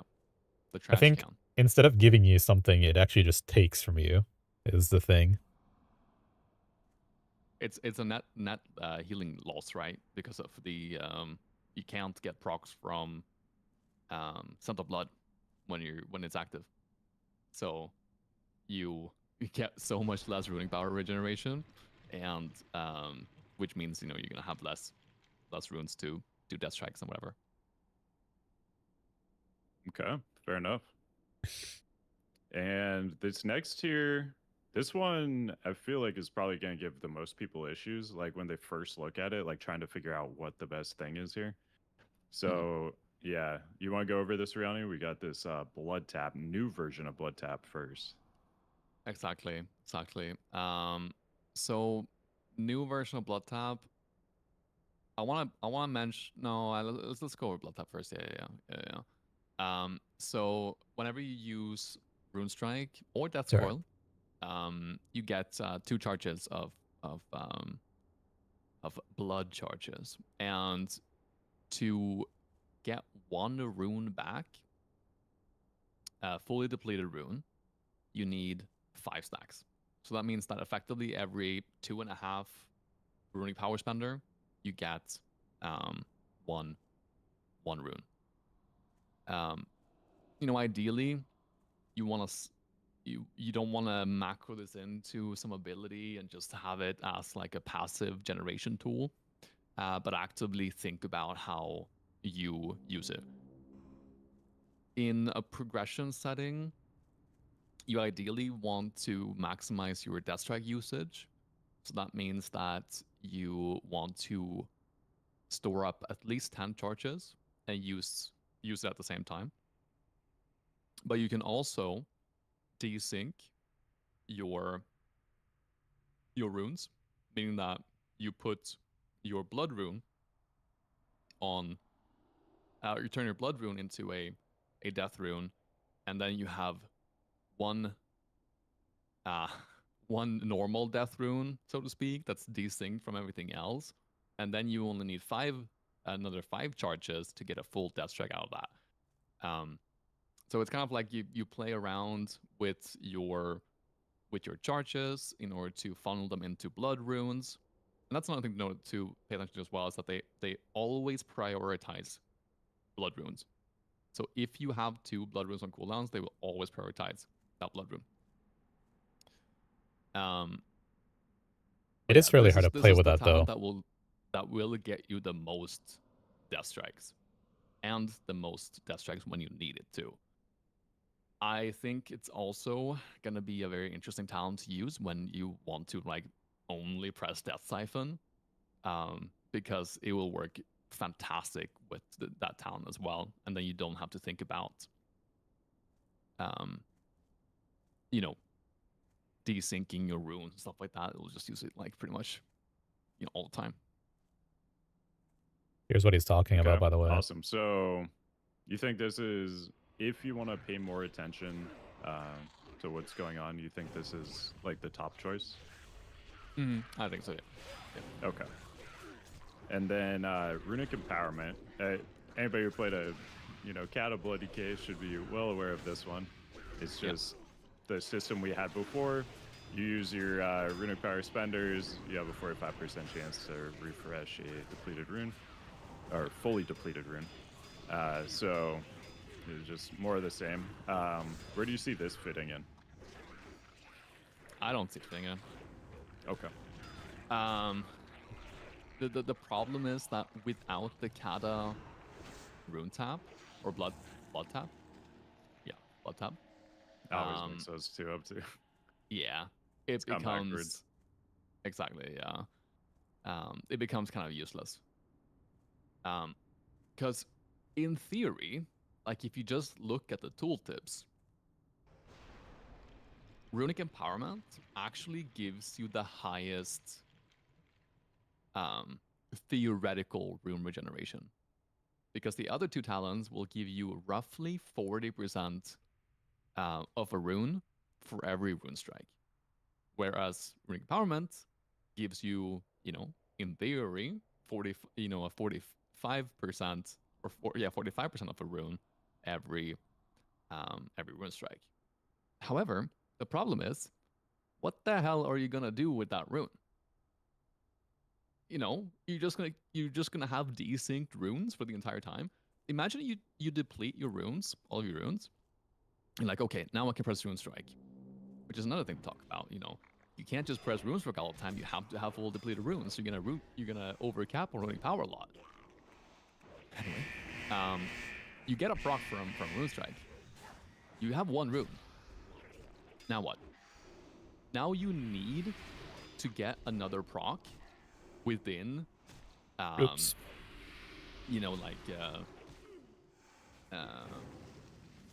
What is it, 7 something seconds, for you to even be able to use that rune. Otherwise, it's just wasted. You kind of bank on getting back-to-back procs, and if you don't, you're kind of not really getting any bang for your buck. So I don't think you should ever run Runic Empowerment in this Pandaria. Okay. So, I mean, that brings us to the only other choice we got left then, Runic Corruption. So this one is going to it is somewhat similar effect, but it's actually going to increase your rune regen rate instead of just giving you a rune. So that'll affect all your runes at once. So is this one you're looking at as a good replacement for blood tap then? If somebody didn't want to play blood tap? For sure, for sure. This is like the set it and forget it. I think it has potential to give you like really high damage output as well. But the one of the main advantages is that you don't have to worry about fully depleted runes. If you have, assuming you have like one rune on cooldown, you will, one death rune or two death runes, I mean, on cooldown, then you can just spam rune strike to make sure that you don't overcap, and then you can use your runes again, and it keeps stacking on top of each other as well. This, see if you get a proc of rune corruption and you press rune strike again after and get another proc, it just increases the duration. It doesn't like replace it. So it's really forgiving. It's a very, very forgiving talent.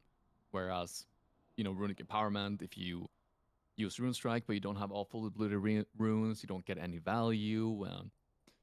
You can also overcap on blood tap, on your blood runes, and be forced to use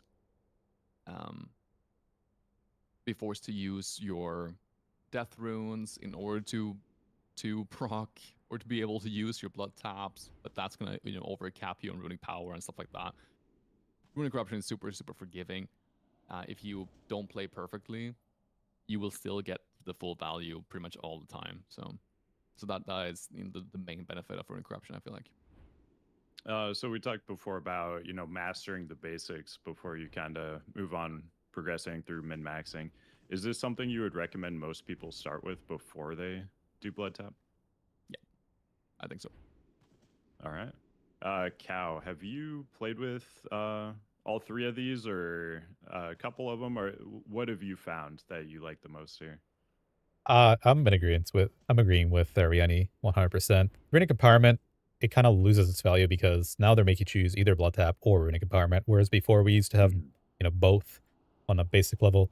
Now, Blood Tap, when I did play with it in Raid, it's like you said, subtle. It's just another thing to worry about, which you're not really trying to do if you go fast or you don't have the brain capacity and, brain space to think about snapshotting and blood tap storage and all these things. I think if you're playing in a perfect sim, basically, is where you would take blood tap, or if you're at an expert level and have done the encounters hundreds of times, by that point you should be at a mastery level that you have the brain space, all the mechanics, you're automatically moving. But otherwise, I personally prefer Runic Corruption as a non-expert DK for sure.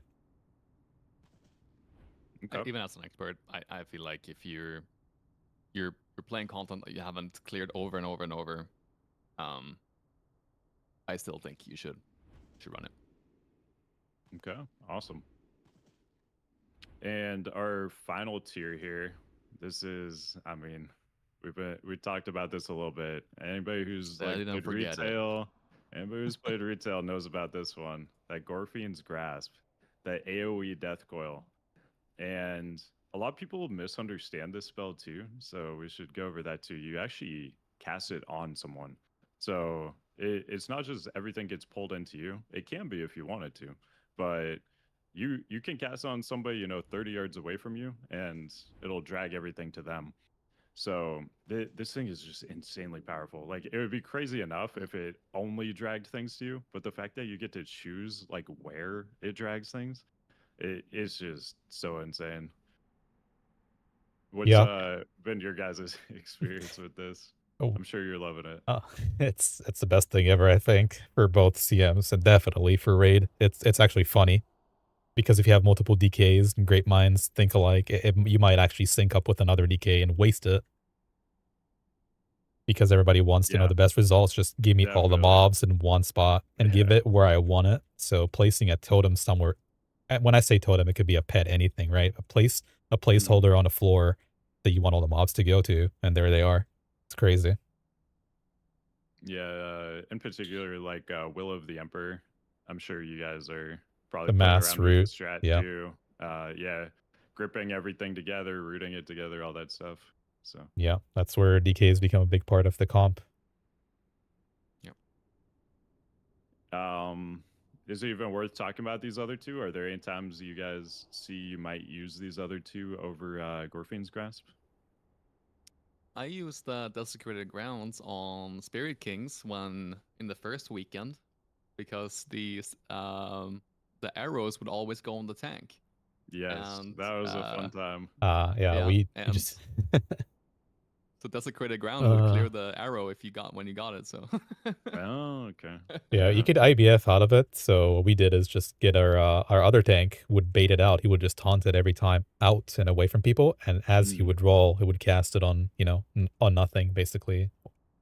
Okay. yeah, there you go. But that's not required anymore, so Nope. Yeah, that was an interesting test. Between all those Spirit King bugs, like the Annihilate following the tank, that Rain of Arrows one, obviously the like 10-second lag on every single pull. God. I was very happy to see all that stuff got fixed. I think Yeah. 90% of things got fixed on that second test, so Yeah. that was encouraging at least. Indeed. Indeed. I mean, Remorse's Winter is pretty okay in like a dungeon setting if you don't have a bunch of stuns.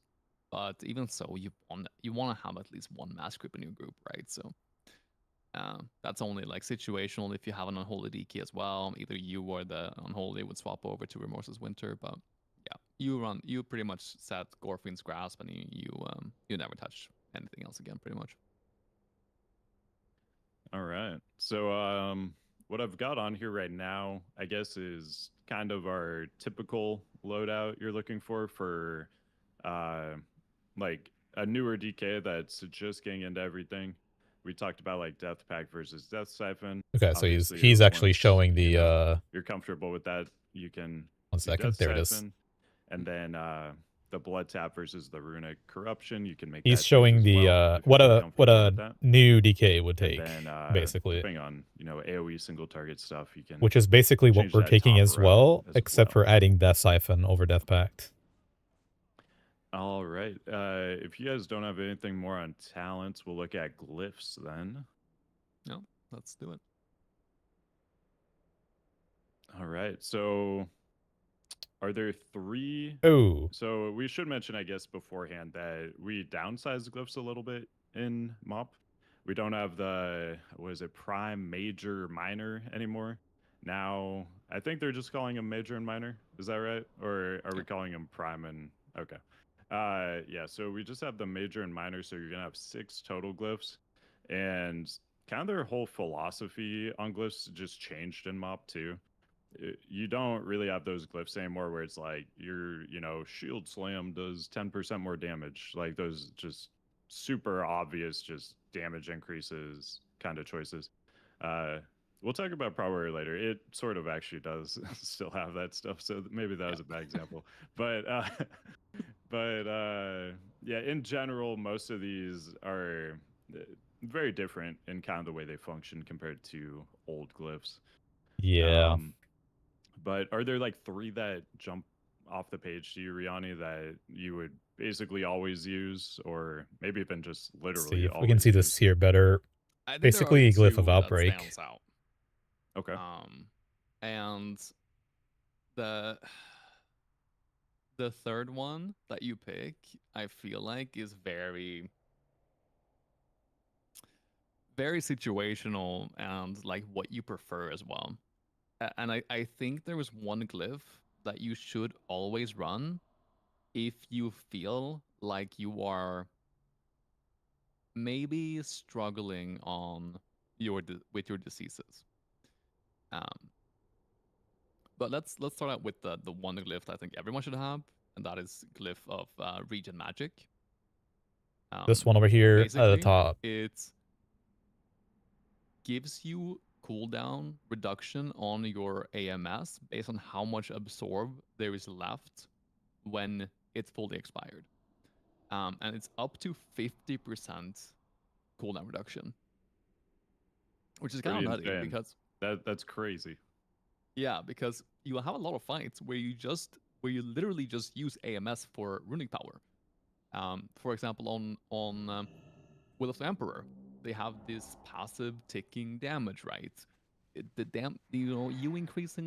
decreasing the damage with AMS from that, so inconsequential, but you still use it all the time because you get runic power from it. So it's just a constant stream of runic power.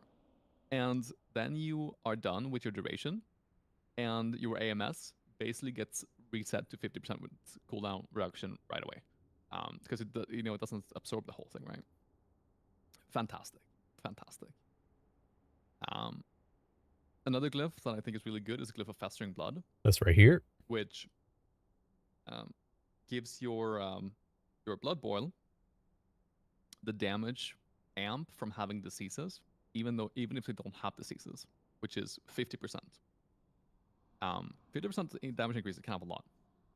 And Basically, any you target that might doesn't think, have a well, disease I'm on gonna it, have diseases to you're all getting targets all the time, and that's full damage that's benefit true. from Blood Boil. However, when you spread your diseases with Blood Boil, the first application of that Blood Boil does not have diseases on them.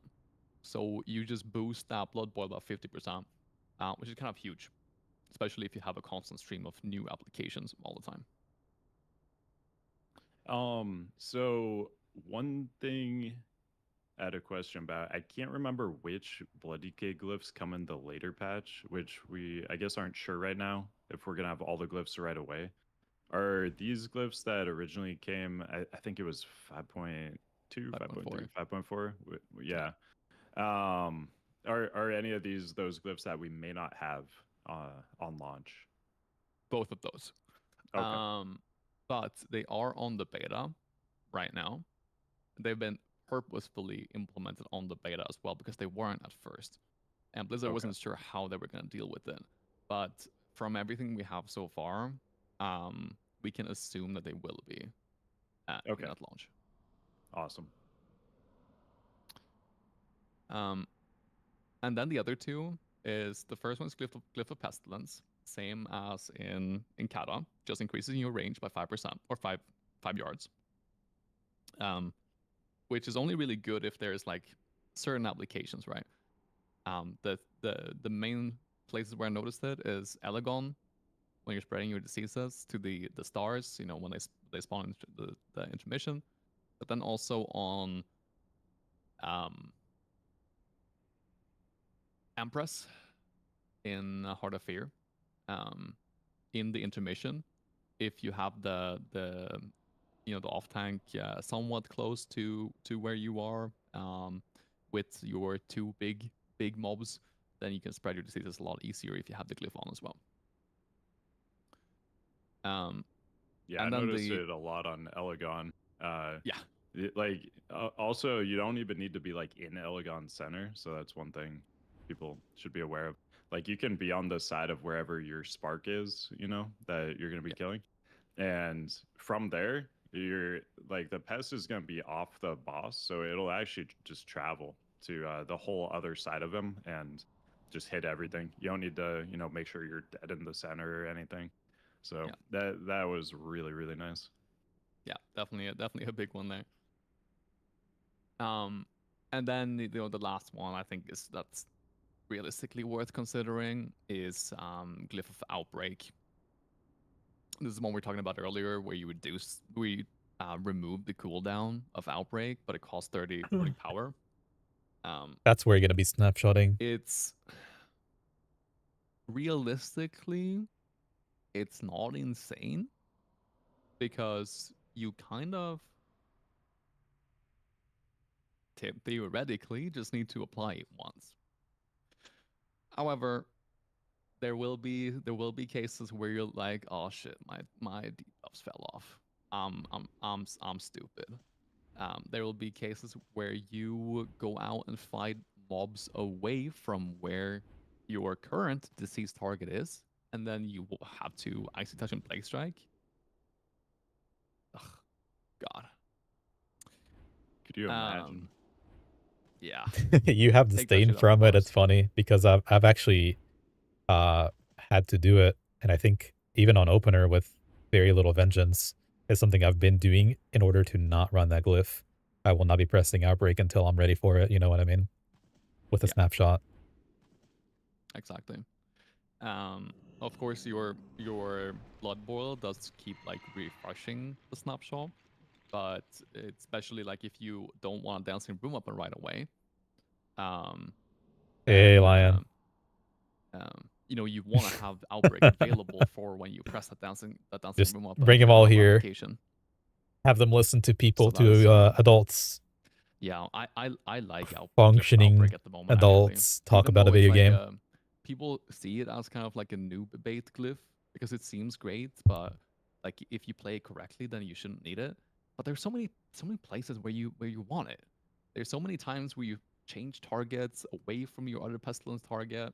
There is the dancing room weapon angle on pole. You know if you're not running with the um, unholy blight. You know, I think it's a nice. I think it's a nice glyph. I think it's nice. Okay.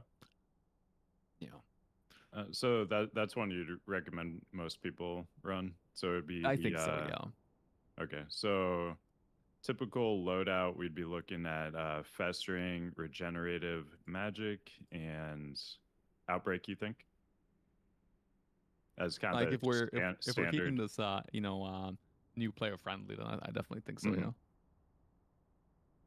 Yeah, I think for most people listening, that's probably more of the angle. Just like we talked about, just mastering the basics and then kind of moving on.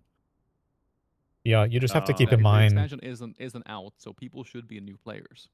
Right, there exactly. will be the cases where pestilence is pretty much necessary, just like you Yeah. said on Elegon. So those are like encounters that you want to Hmm. have a weak aura for or whatever, because you will definitely want to have that on. Agreed. Something to tell you, hey, you don't, Hmm. you're gonna lose out on all diseases on all the charges or sparks. Yeah. Yeah. Any other glyphs in here that maybe have like niche use cases? We haven't talked about the Um. minor ones, right? Well, yeah, minor We'll ones do will the be minor ones next. Yeah. useful for sure, but in addition to these ones in major, like if you don't get any value from festering blood, for example, um, you Nice, could man. run the Thank glyph you. of Appreciate loud it. horn, which Have basically fun just with the gives students. your horn of winter additional runic power, but it also increases the cooldown by 100%. So it's like if Heck you're yeah.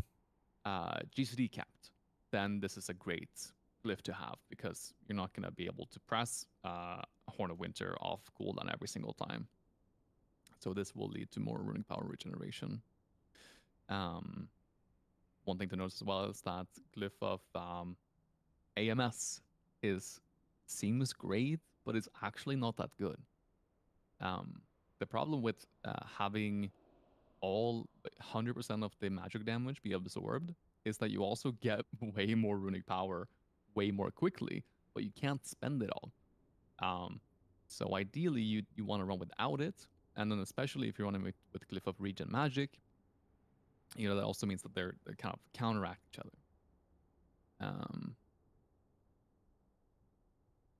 Yeah, that makes Glyph of sense. IBF could have its situational use, um, reducing its cooldown by 50%, but also reducing its duration by 75%.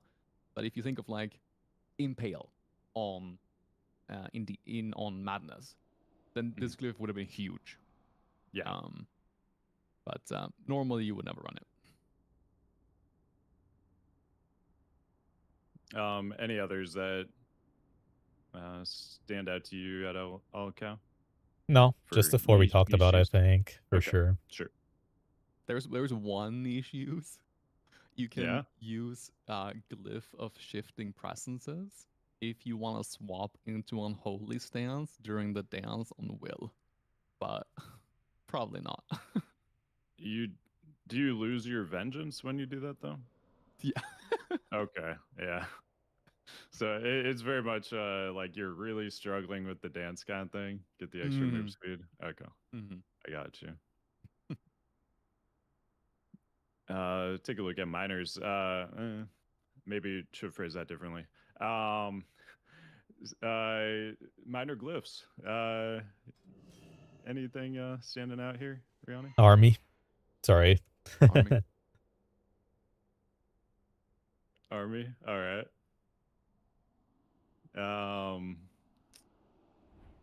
That's about it. Nothing else. If you're just Chat gonna is put a blowing glyph up. on, They you could loved it. put a couple other ones, but yeah, it's just army. We for got PvE. caught. Sorry, what was it, Kev? Oh, I was just saying, if for PvE it will be just army, and then you can just add, the resilient grip or whatever else you feel like, or your Okay. how the army looks. Might want to make it look different. Oh yeah, I maybe. think, Might be I a think what you DPS would just increase. lock is the long winter as well. You probably won't have it ever fall off, but like if you're like dungeon running and stuff like that, you're not gonna be pressing Horn of Winter all the time. Might as well just have Yeah. it be 1 hour. Sure. And Yeah, you're gonna get a million runic power from tanking a million things that are all giving you scent of blood runic power. exactly. Yeah. Okay. So army, the big one. And then wherever you guys feel like on those other two. All right. Yeah, I think that looks pretty good. Got that pretty fleshed out. So this next one, we're gonna be another controversial issue. We're talking about race here. How are you feeling about best Blood DK race, Riani? Sheesh. Yeah. Well, it's kind of funny because the best DK race is actually Alliance.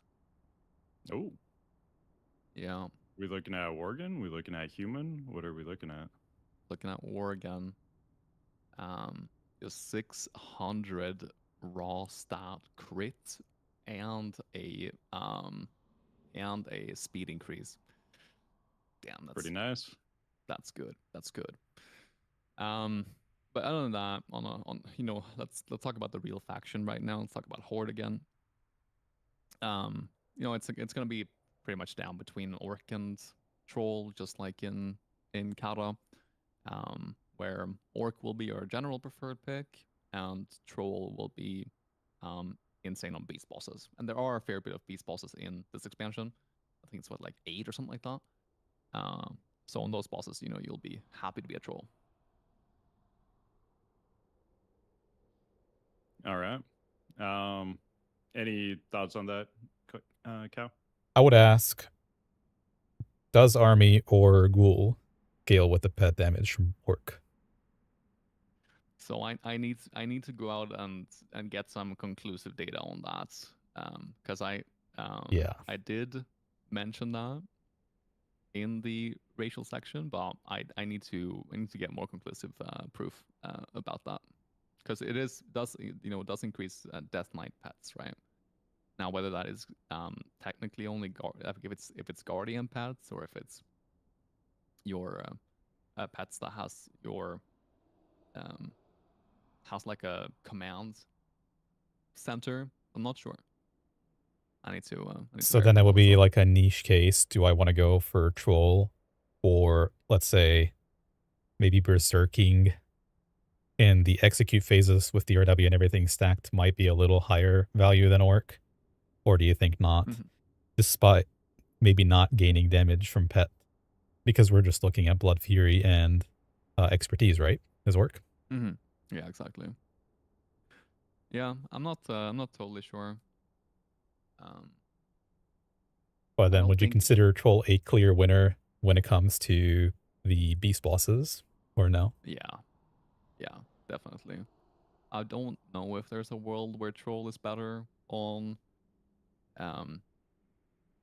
just on non-beast bosses. And that world would be like if you somehow manage to get the sword from your previous, and so you don't use an axe.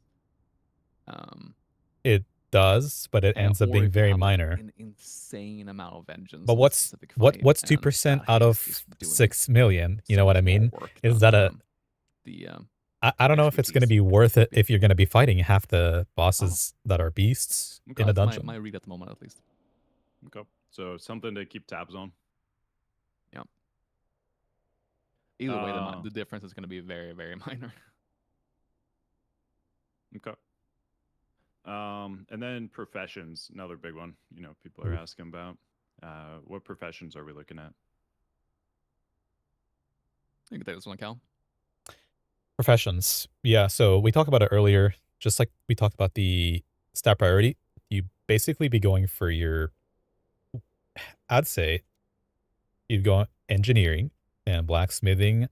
I've heard people who wanna go tailoring, but if for somebody who's not trying to worry about anything but the basic gameplay, me personally, I would go for engineering with blacksmithing. Why What's the tailoring? tailoring? Yeah, what's the tailoring angle?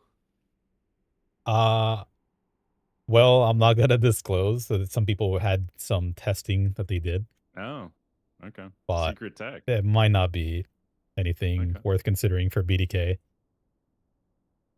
Oh, I do think that the extra Rihanna's gems are intrigued. really good, so you can choose your path, whether it's crit or parry or whatever you're into, over main stat Mhm. or primary stat. And then engineering, I don't think you can ever replace now the glider boosts. Boosts, like I said, sometimes the AMS, man, you get you backfire and you just full Oh RP God, I didn't for even think free. about that. Yeah. That's crazy. Yeah, like if you're at the end of the fight and you know you're not going to use boots, you can just send them off and hope that they fail, so you can get AMS that's running power. wild. I love that. Yeah. Yeah, in general, I see engineering blacksmithing as the go-to for every tank. Yeah. Um, there are like some other choices you can make for the Herbalism and blacksmithing mining. side. If like I don't know, there's some profession you absolutely love. I don't know. You could do it. You'll obviously lose some stats. It won't be ideal, but every profession gives something now. But engineering blacksmithing, kind of just the go-to. Yep. Um, any tips or tricks you guys have figured out? I guess start with Riani. Any? We've been talking a bit about like some of this min max stuff. This would be the time to just like fully, go into that kind of stuff. Yeah. I mean, I kind of laid my cards on the table. Um, I feel like I'm so excited to talk about things that I find out that I never have the opportunity to keep on a competitive advantage at any point. I find a cook and we just lay it out on the table right away. um, we could talk a little bit about Cinder Glacier. Um, since that's a thing that people haven't really been considering before. Yeah, that'd be a And good one. just yeah, so just real quick, it is a proc that gives you 2 charges of a 20% damage amp to any frost or shadow spells, and that would include Soul Reaper, Death Siphon, Blood Boil, and Death Coil, and Death and Decay. Um, Using Soul Reaper, Blood Boil, or Death Siphon consumes a stack. You get the damage increase, but it consumes a stack. But if you have Cinder Glacier up and you press Death and Decay, and Outbreak, they get the damage amp, they get the snapshot, or actually, the Outbreak gets the snapshot. It doesn't consume a charge. If you use Death and Decay, you get the damage amp while the buff is active. Doesn't consume a stack, but the damage amp fades if you use up your 2 stacks. Wow, that's crazy value. Yeah, and using Blood Boil will, on multiple targets, will consume 2 stacks, assuming that it's hitting more than one target. However, you will get the damage amp for every single target that it hits, And the snapshot of diseases will also be applied to every single target that it hits. Um, so that is kind of nutty when you get when you get high vengeance, and it does have a um, pretty good proc chance as well. I was looking at a log of Will of the Emperor, and out of the last 10 Soul Reapers I did, I had the buff for 8 of them. So Wow. yeah, Very nice. yeah. Do you know what the proc chance is? I'm not sure if you mentioned that. I'm Pretty not sure it says on the 100% sure of tooltip. PPM, but it does have a PPM, yeah. I'm not sure if it's our PPM I would or if have to go it's look at my own. a good Let me old PPM, see. um yeah, I have to cook a little bit further there. Okay. Buffs. We can go to one encounter. Yeah. Any other tips and tricks you got? Yeah, one thing I would want to mention as well is if you're running Roiling Blood and you Yeah, I don't think this disproves PPM. Kind Dancing of. Room Weapon, an Outbreak for double application, and you use Blood Boil, the targets around you will not get the double application spreading of pestilence. So But they what he's do get saying, them if you use a good old fashioned pestilence. So it's certainly a good idea when fighting, for example, stone guards.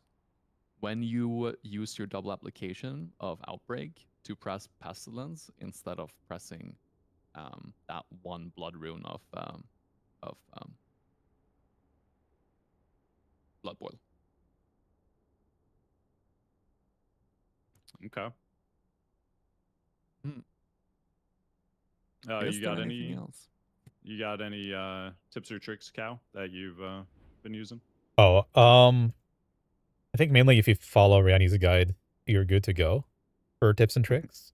I think what it'll come down to in terms of, other than surviving, we've played tanks for years, so it's kind of always the same thing. Now the added layer of, I think, vengeance adds so much to the table that you want to be versatile enough to know how to use all the tips that are like dry tips on the guide, just written. It's not always applicable to do everything. And you have to really, really understand, like, encounter IQ is going to play a huge part, I think. Sometimes more than skill. Knowing when you're going to get your vengeance might not be the most attractive thing to think about. Like, I'm so good at BDK, I know all my stuff. But if you don't know exactly when and for how long you're going to get your maximum vengeance for a fight, you're going to lose out on a lot of damage, which I think that's the most interesting part Mm-hmm. that you should pay attention to as a BDK or any tank. Yeah, absolutely. Learn the ins and outs. Yeah, that just comes right back to the basics, just learning each encounter, understanding when damage is happening, how it's happening, all that stuff. All right. You guys have anything else there? Otherwise, we can do some viewer questions. I think we're good on BDK. Yeah, I think so. Again, what one thing I could mention as well is that during Dancing Room Weapon, if you press Outbreak, not Outbreak, Soul Reaper, and you get the double application of Soul Reaper, if the Dancing Room Weapon fades out, you don't actually get the damage from the Oh, second one. wow. Good to know. Yeah. So, in order to get 2 Soul Reapers out of your Dancing Room Weapon window, you have to have Soul Reaper be your very first global, and you need to use it off cooldown, not even waiting for like a single global. So, like a macro you would recommend for that? Just like a Dancing Rune Weapon cast Soul Reaper macro? It doesn't need to be that, but as long as you don't, fuck around having blood runes on cooldown and stuff like that, Okay. and yeah. All right. Um, Okay. So we only had one preemptive viewer question. We did kind of already answer it, but if anybody in chat has any more questions you guys want to ask, now would be the time to start typing those, and we'll get to those in a second. Yeah, So Excelsis it's asked, with having Rune Strike available to hit on CD, we saved in Kata due to DS Glyph, Crimson Scourge, Baseline, and Soul Reaper effectively adding more value buttons overall to press. Do we expect to need less haste as Blood Decay and MoP? We kind of already talked about that. Riani's take was that, yeah, a lot less haste. We're going to be leaning more into that parry, dodge, and potentially even just crit angle as well, depending on, how your prog's going when you get comfortable moving into that just pure crit mode. Anything else you wanted to add to that? I know we already kind of talked about that one, but since you asked it, I wanted to make sure we at least addressed it. I don't think there's something to add. I think that haste might have more of an offensive application than you may think, but um, the Sims will, the almighty Sims will let us know. Find out soon. Cry wanted to know, what meta gem should we use? I think there's no way you don't go reverberating, right? Yeah, yeah, just that's the one. strength and crit damage. Yeah. Yeah. The strength is whatever, nice for the parry, sure, but the It's really, 3% really the crit damage. that's just Yeah. what? Especially in a case where you're literally stacking crit, it's always good, but you're stacking crit either through parry or dodge, or you're just pure stacking crit. So yeah, I feel like our house of huge cards value would there. fall right here if any other gem would be viable. Underbones wants to know tank tier list for MTOT for 10 man and 25 man. You want to start with this one, Cal? Sure. So as a main tank, I personally believe that BDK is, like we said so many times now, is going to be the most versatile and always be placed in S tier as the main tank. I think as an off tank, you would probably want to focus more on either the raid healing from guard as an example, or externals from a prot warrior or paladin for the raid itself. As at least from MSV and what I've seen from Heart of Fear and Toes, you having two beefy, versatile, but for yourself tanks might not be more beneficial than having one that can add benefits to the raid than just to itself. Yeah, So. I would agree with that. The big difference too, I guess, we've sort of talked about, but between like Protware and Brewmaster, like Brewmaster does raid healing through the absorbs of the Ox statue. The Protware brings another Rallying Cry, another Vigilance for the other tank, and Skull Banner for more damage for the whole raid. So that's kind of I view those as the two best off tanks for sure at the moment, and those are like you choose what is more important to your raid there, either that Prot Warrior utility or that extra Brewmaster raid healing. Yeah. You agree with all that, Riani, or anything you wanted to throw in there? No, I think you'll, if you go main tank Blood Decay, or even maybe a tier below as Brewmaster main tank, and then you have either a Brewmaster Prot Warrior, and then a tier below that Prot Pal as an off tank. I think you're in a pretty good spot. The only tank I really wouldn't bring to a raid at all is Guardian, but that's speaking from like a mid maxi perspective, right? If you're just looking to clear things, you're just looking to play it at a more casual environment, doing like Guardian will be absolutely fine. I think it'll even be in an all right spot, better than people might think. But Yeah, I think so. Let's see, what else do we have? I think from Yent. I think we see tank tuning if rumored other class tuning is true. So there's been some whispers that there might be some buffs to like rogues and holy paladins and things like that. Yeah, what do you guys think? This version of Vengeance they gave us felt really, really crazy. I was very surprised we got this. Mm. I don't know. How are you guys feeling? Do you think this version of Vengeance makes it um maybe even to launch, but like the entire expansion if it does make it to launch?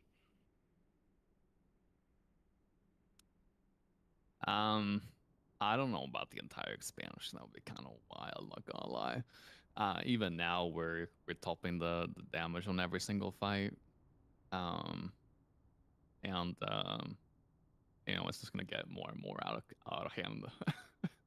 um, but tank tuning for other classes, I don't know. I know that I know Jordy submitted some suggestions for uh, buffing protection paladins through their tier set as to not like mess with their tuning in later patches when they're actually going to be good. It's pretty interesting. Yeah, and especially now with Celestials, the Celestial dungeons, it's actually a viable way to do tuning because that means that you're gonna be able to get tier bonuses much more easily.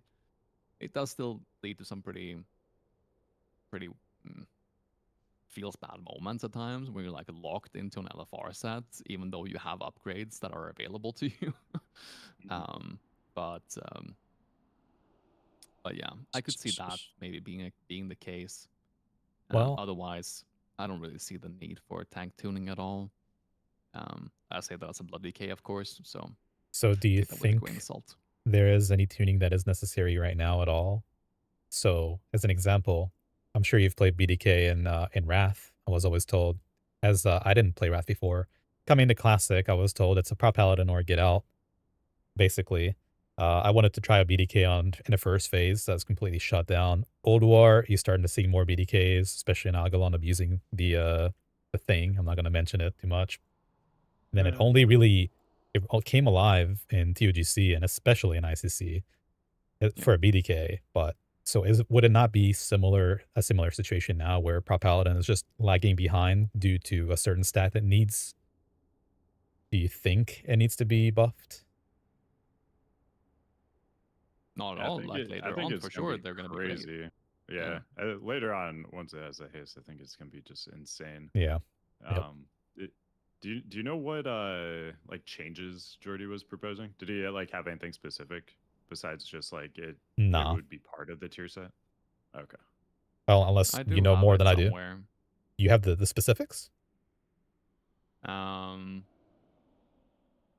Getting excited a little bit as Oh, a Prop actually, Paladin main. the only thing it was suggesting was adjusting like adding a haste value to their tier sets. Yeah, so it's like a Hmm. generic idea of how to buffer or the lack of. Yeah, I feel like exactly. it's gotta be something that makes you, turn away from that tier set once you get to throne.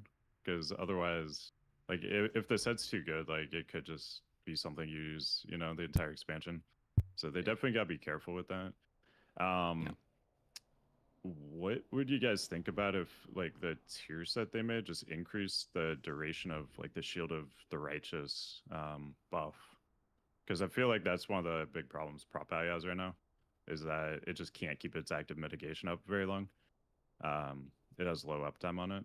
So I'm kind of thinking about what if like that's what you targeted specifically, just you increase the tier set increases the duration of just that buff.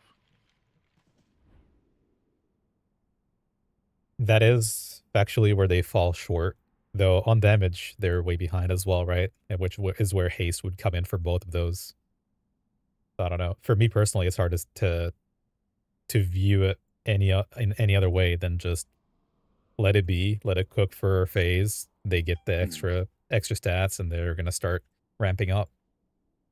Sure. They do actually have what you're describing though. So What the is only it? thing it does they do have what you're describing.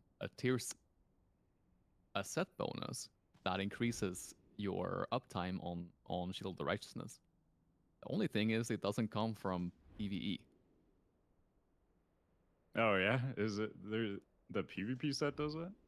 Yeah, it Oh. doesn't directly increase the duration, but it does increase your holy power regeneration by like 30%. Mm. Okay. Could you repeat that? I The holy power regeneration? Wait, what It's do you mean by Because there is no regeneration? regeneration for holy power. You have to generate Yeah, it. it's just generation. generation. Okay. Yeah. All right. I'm from Sweden. Calm Oh. down, boys. Wait, are you saying it's like a proc? I'm trying to pull it up right now. Is it just a proc that like Ooh, gives you an he's gonna extra pull it holy up. power? It's yeah, See if you found it. on taking damage. You get 1 holy power every, I think it's 8 seconds, something like Oh, he might not be Okay. here. that. And Nah, that jeez, we're effect watching works in PV. Yeah. Okay. our VOD. There's also, maybe we should save this for next episode. But I was doing some absolutely cursed cooking on Prop Pally with flash of light weaving. Oh Jesus. Yeah. It does heal for a crazy amount. Well, sure, but it's But also yeah, what's the other angle? The holy PvP set gives you 1 holy power per flash of light. So every global you don't have a holy power generator, not regenerator, generator. Yeah. Use the Sun of Flash of Light. Okay. That yeah, I sounds mean, cool, I kind of hope that's not a thing, but yeah, we'll see.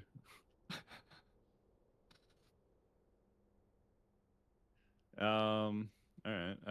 Let's see. We had some other questions. We got pretty in the weeds.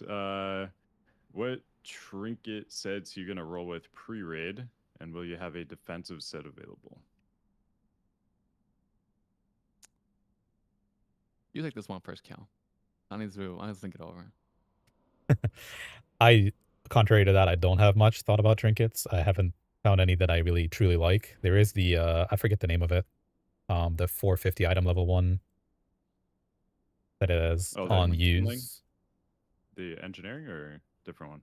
The other one, no, not so. The first trinket I would probably use for this tier would be the Ghost Iron Dragonling for sure, because you can get the 3 cogwheel gems in there, and that's another reason to take engineering. Is even if you don't have the headpiece, you still have 3 gems in there. 600 stats each, and then you have that little Dragonling that's also chain lining mobs. But for a second trinket, at least the DMF ones that I've tried, I haven't found one that that I really enjoy playing with. The tank trinket with the extra dodge does increase your, it's like a 8,000-ish dodge, right? With stamina passive from DMF. That was more nice to stack crit through riposte than it was for actual survivability, and I don't think the primary stats really benefit you much. So anything with stamina or strength is probably going to be a little less efficient than a secondary stat. And putting Synapse Springs on CD as well. Yeah. That's cursed, yeah. I am kind of torn on trinkets. They're right here. I was testing a lot of different combinations during the Motion Vault weekend, but I'm kind of coming down on. I don't remember the 450 one is not here. Kind of like insta lock, and either stamina DMF, especially on fights where you have high vengeance. I think it's kind of nice. It is cursed that it puts your glove tinker on cooldown. There's just truly no other good one, to be very honest. Then also there's the 450 one. Let me find its name. Carbine, something like that. Hold on a second. The crits proc trinket that has strength on it. Also pretty good, but you have to be wary of kill times because it has a 2-minute ICD, so it can be, if it procs it at a bad time, it's really a wasted proc. While we're mentioning database the glove trinkets. engineering enchant too, is there any possibility of using the dodge enchant for the extra crit versus the strength one? Do you think there's any breakpoint where possibly the dodge one becomes better, or you just always do the synapse, the strength? Dodge one is pretty much always like assuming you have a decent amount of edges, that's always better. Okay, so always going with the dodge one, pretty much. I mean, that's where I'm coming down at the moment. At least it's not only that it gives that it gives dodge, aka crit. I'm trying to listen to instead this at of the same strength, time, but it also gives way more stats. Yeah, with the extra repose. No, I'm saying like you get like 2,600 whatever dodge, but you only get 1,000 something. Oh, strength. okay, yeah, I got you.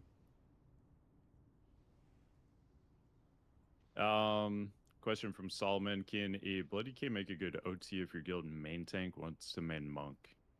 I kind of think it's fine because they can have a unholy off spec, and unholy is one of the highest damage specs right now. I don't know. How are you guys feeling about that? I think just find a new guild, yeah. Find new guild. Yeah. It would be a shame to see a Bloody K not main tank, but it's definitely doable and okay. As long as the other one is beneficial to the raid, from my perspective at least. The only really bad thing would be like a double BDK. But again, that is just perspective, right? Because you can do the content with any of them, really. Yeah, Why am I not finding this I trinket? think the example that you're describing right now with well, the brewmaster wanted to main tank and I'm on Bloody K. Kind of like putting your feral druid on main tank position in Cataclysm. Having your Bloody K wail away without vengeance. But to be fair though, you don't really have that There same it is. dynamic in MoP. You're gonna be doing a lot of taunt weaving and shit like that. So the main tank and off tank Balo's role last is less words. defined in 25 minutes at least. Yep. Minnie had a question too, just on sort of the same similar topic. Any one tank fights in MoP? So there's definitely already some. I'm sure there's gonna be more in 10-man. I haven't done 10-man as much, but I'm sure earlier you'll be doing more in 10-man than 25. But probably like at least half the fights, right? Once you've been doing it a few weeks. Solo tank, you mean? Solo tank, yeah. I'll just pick a mogu'shan vault because that's the only thing we've been able to test. Mm-hmm. Of course, but yeah, I mean at least even on 25 man, you would solo tank dogs, you would solo tank Fang. You need 2 tanks for the shaman, Garajal, whatever it's called. You can solo tank Elegon if you want to.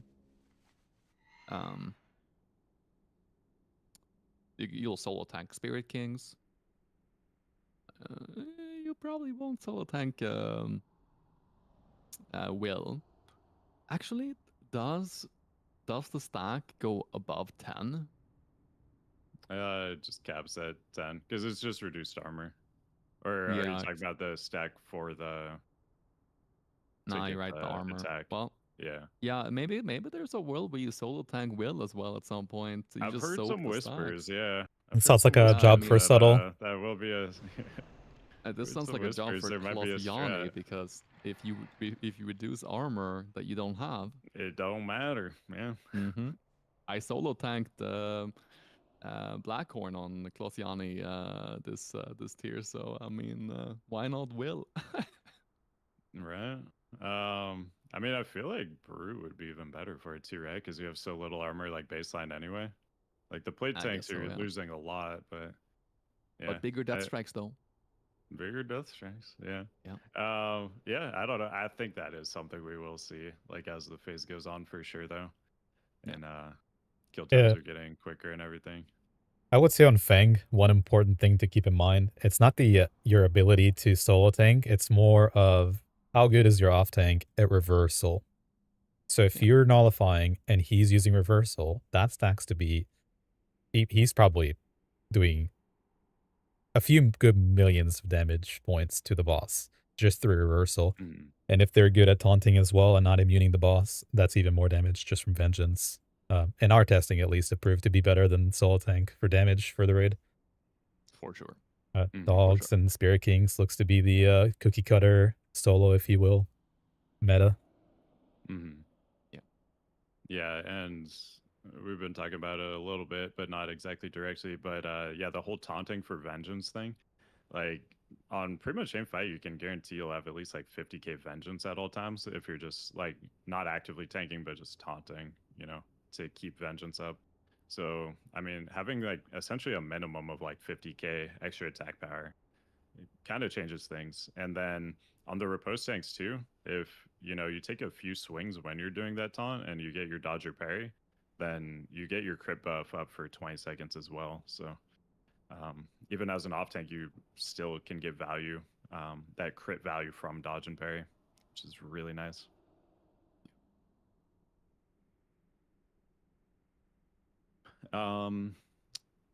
Keck wants to know what's the speed level angle for Blood DK with Warrior. They're capable of doing wild stuff solo 85 to 90. You've been playing around, or I mean, there's only so much you're gonna want to say, right, Riani? If it's like an open world kind of thing, I'm sure. But is there Oh anything you no, want to say about it? the problem is with the open world stuff is I've already given everything away, so Oh, every okay. single spot is absolutely cooked. Oh no. I went to one of the spots like off stream just to check it out one day. It was Mhm. midnight, and there were like 6 people grinding there Oh on the god. beta. I'm like, oh, what have I done? Let's catch his face. Yeah, he's leaked them all exactly. Oh man. But solo dungeon wise, I think Warrior is slightly better than Blood DK, but Blood DK can do it all as well. Like if you want a solo level in dungeons as a Blood DK, you're in a good spot, assuming you have some decent gear from Dragon Soul. Or if you level it as a second tune and you can send over some of the buying on account level 85 gear, which is like a huge item level as well.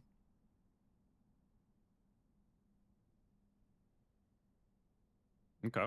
Nice.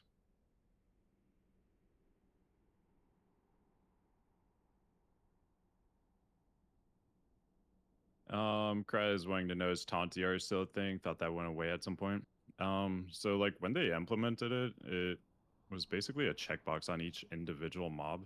By default, mobs didn't have Tauntier, and then they would go like specific mobs like Thorum, for example, in Ulduar. They would check the box like this can Tauntier. Um, have you guys experienced like Tauntier issues? I haven't really run into that yet. No, not at all. I know on one of the cursed servers, the event or the threat is just so buggy that I had 7 taunts on one target in 1 minute. Of course, it didn't go immune there, but that could also be, just a server being cooked type of thing. So the DR counts 6 taunts over 20 seconds. That means you have 6 charges of taunt. If you taunt within a 20 seconds, it depletes 1 charge, and then becoming immune at the end of that 6. If you let it 20 seconds go by, then it becomes normal again. We've had that issue on Fang primarily because we don't really fight, so to speak, for Vengeance anywhere else. But with the Yeah. min-maxing reversals and Vengeance for both tanks, if you're really trying to squeeze damage and have a fast skill with 2 tanks, that's the only fight. And I just have a weak aura with an icon, so we're prepared. Yeah, that's good. Okay. Yeah, I haven't really run into it at any point, but I don't think we've been doing vengeance swapping and cheating uh, uh, as much as we should have.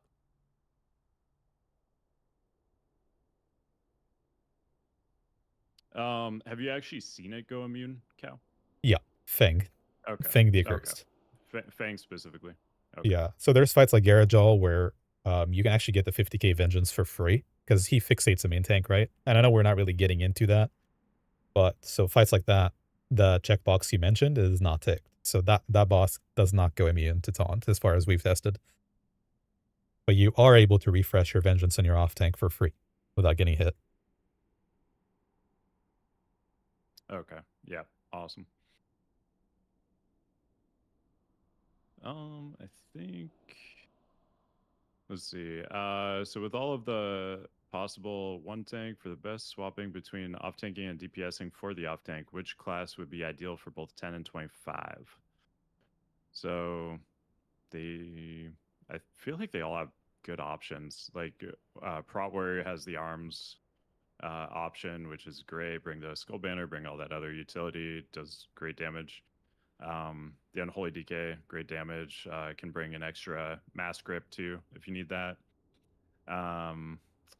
Let's see. The Windwalker, when played well, actually kind of insane. So the Brute can swap to that. Probably Ret Pally would be the worst, I think, of all the swaps you can make. Maybe Feral. We'll see. I would say Feral is a little better than Yeah, Ret, there's but good yeah, ones. we've tried that. Yeah. Yeah, I'd say from my perspective again, it's Warrior just because the baseline, you have the Demo banner, the Rallying Cry, the Skull banner, and the Vigi. Whereas Brew, if you turn it into a Windwalker, unless you're Durenter, pretty much, I think he's the only one who does well no matter what the situation is. Our Spirit Kings was never really great for the Windwalker, but Dogs was really good. You have a 4-target cleave. Okay. Yeah, we had Saren playing Windwalker, and I looked a bunch of times and saw him #1 on the meter, but I know he's got tons of private server experience too. So Yeah, it's again, you have I to be an don't think that's expert. something like I don't think it's something like everybody could replicate for sure. Yeah, so arms wear, I guess, top choice, but I guess one thing to consider too is if it's an off tank, they probably more specialize in like the tanking part. So their skill level as the DPS may be a bit lower, potentially, depending on how much effort they put into like really learning that part of it.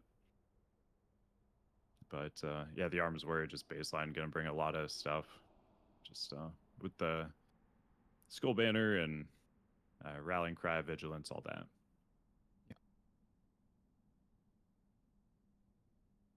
All right, I think that's all the questions we got. So we're gonna start Protware next, but we're gonna take a few minute break because we were going for quite a while there. And Oh, in the GK 2.5 side, we did hours. cover some general stuff too. So I think the Protware side will be a bit shorter. But let's take a few minute break, give everybody a chance to get up and stretch, and then we'll hop into the Prot Warrior stuff. See you guys in a minute. Yeah. That was good. All right. What do you guys think?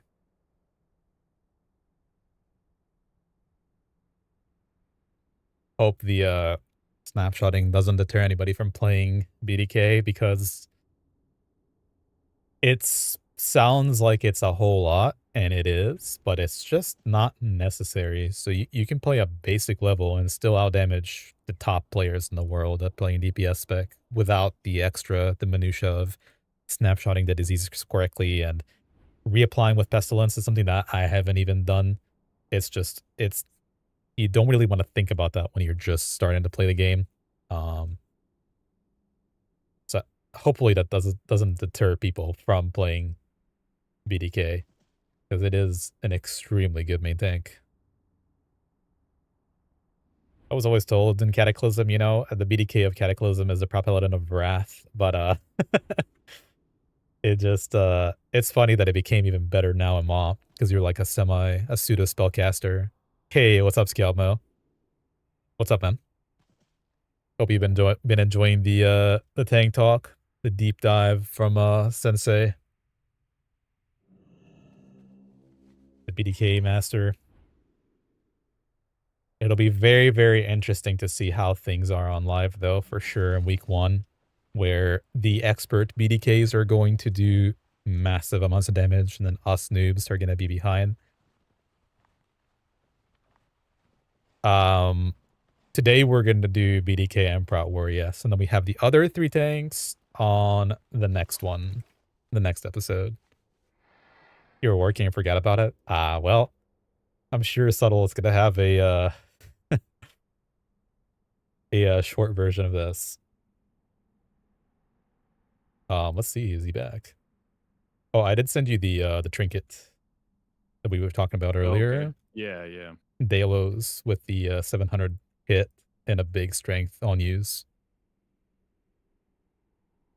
It's not necessarily something you'd need to have in your toolkit, and it's BOE, since it drops off of that elite. But it is pretty cool.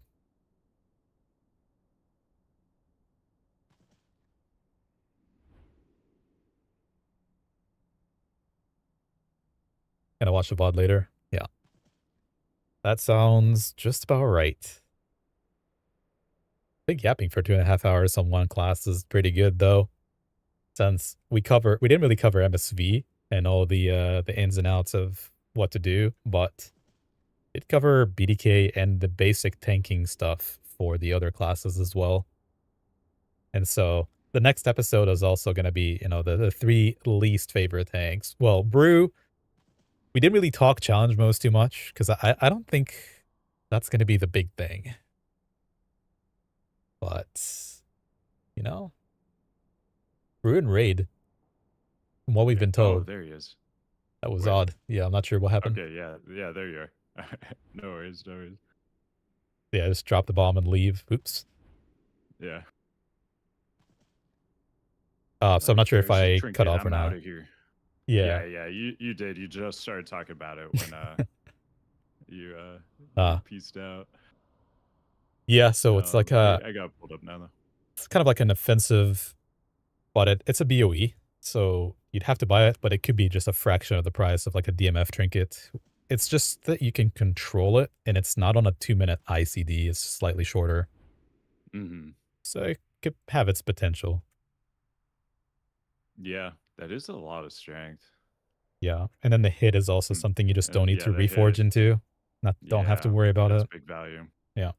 Yeah, it just turns into whatever you want. Parry, crit, whatever. Okay. Yeah, good one to look at. The BOE part too, just so nice. Yeah, somebody's gonna kill it for worry you. About any drops or anything. Going into the beta, it sounded like BDK is greater than Monk for single target, but Monk for multi-target fights, both being S tier early on with Monk scaling better. Do we think that it has changed overall for the expansion with BDK being the call throughout at this point? I think the call throughout has basically been for the top tier guilds. When I say top tier, it's just the people who are going to very quickly clear all 3 raids because we're practicing on PTR or beta at this point. Let's jump into the Prout Warrior. I think that for single target, obviously you'd want a BDK, but for AoE, the BDK skill ceiling goes up tremendously, whereas Monk, Brew is just rushing Jade Wind and exploding stuff on its enemies. Whereas for BDK, you actually have to really have a brain space to think about that while moving, while doing everything. What do I snapshot? Is that disease good for me or not? Do I pesty here? Do I DRW plus, outbreak pesty, so I have double diseases and everything? It's a very, very interesting niche to get into and a high skill ceiling for BDK. But I would say that we would have to wait for live to see the results on AoE as people started selling in and getting better at BDK. But I'll turn it back to Rihanna here. It's brings strong damage. Hope that answered the question. On its own, it's good. Hold on a second. No, which one is it? But it's good. Oh, but it has this okay. invisible damage. So we're talking about Prout Warrior now. Not attributed to you, but is directly responsible for something that you brought, One sec. And that is, of course, Skullback. You guys don't care about that. So it is like good on its own, but then it brings all these additional utility with vigilance, with Skull Banner, with Demo Banner, with Rallying Cry. you know, it's in a pretty good spot. Pretty good spot, I would say. Challenge modes, they're fine. I did all gold on it this week. Um, but I did not have as good of a time on the Pro Warrior as I did with the Bloody K for sure. Yeah, I've been playing quite a bit of Prow Warrior. I think that's what I'm going to be playing week one. I might be playing both Prow Warrior and Brew, you know, amongst the splits, because it looks like MSV is going to be a separate raid release. So it'll Yeah. basically all just be about trying to min max as much gear across your actual 25 man you're taking into like heart and toes. So yeah, that's gonna change some things a bit, but yeah, I've been loving the Prot Warrior. And one thing that I think I saw you mentioned it in your Wowhead guide too, the whole shield block versus shield barrier thing. Like it really feels like the game is pushing you towards like if you're taking physical damage, you always shield block. If you're taking magic damage, you always like shield barrier. But there's a lot of cases like shield barrier is just the right choice over shield block. Yeah. And like if you play Brewmaster too, you know how insane guard is. And shield barrier is just like a guard you can use more often. It's just absolutely busted. You'll frequently see like 300k absorbs off a single shield barrier press. And I mean, at this point in the game, you know, you probably have like 450 to 500k HP somewhere in there. And so like that's an insane percentage of your total health, and that's just a thing on a 1.5 second cooldown that you can just use anytime you have rage. Takes up to 60 rage, but can be cast at 20. So that's a nice little added benefit too. Is that even if you don't quite have that 60 rage, you're still gonna get, you know, a lot of value, and it can prevent a death. Yeah, that's a bigger benefit than people may think with shield barrier as well. It's that people usually think of like, oh, but I'm getting smoother damage intake with shield block, right? Because you know it has a constant that cost us like 6 seconds, but in actuality, you just get to press shield barrier so much more often because of the reduced rage that you need to actually press it. And it does have it doesn't have a GCD either, so you just continuously press it without having to worry about putting other spells on cooldown. Yeah, yeah, definitely one of my favorite changes. Cow, have you played much Prot Warrior on beta? I have, just not in raid, unfortunately. But Mm-hmm. my good friend, like I said, he played Brute and Warrior, so I live vicariously through him and his logs. You Yeah, know, I'm just reenacting them. Yeah, I'd see what he does sure. and be like, oh, I want to press this here and press this there. I think it's a very, very solid tank. The amount of externals that you get as a warrior is actually, it's astounding, because I'll ask a DPS warrior for a triple at this point, and what that means is I want vigilance, demo banner, which is 10% DR for everybody for 15 seconds if it's around the mobs around a banner, and vigilance. So sorry, rallying cry as well, which is now 20% HP.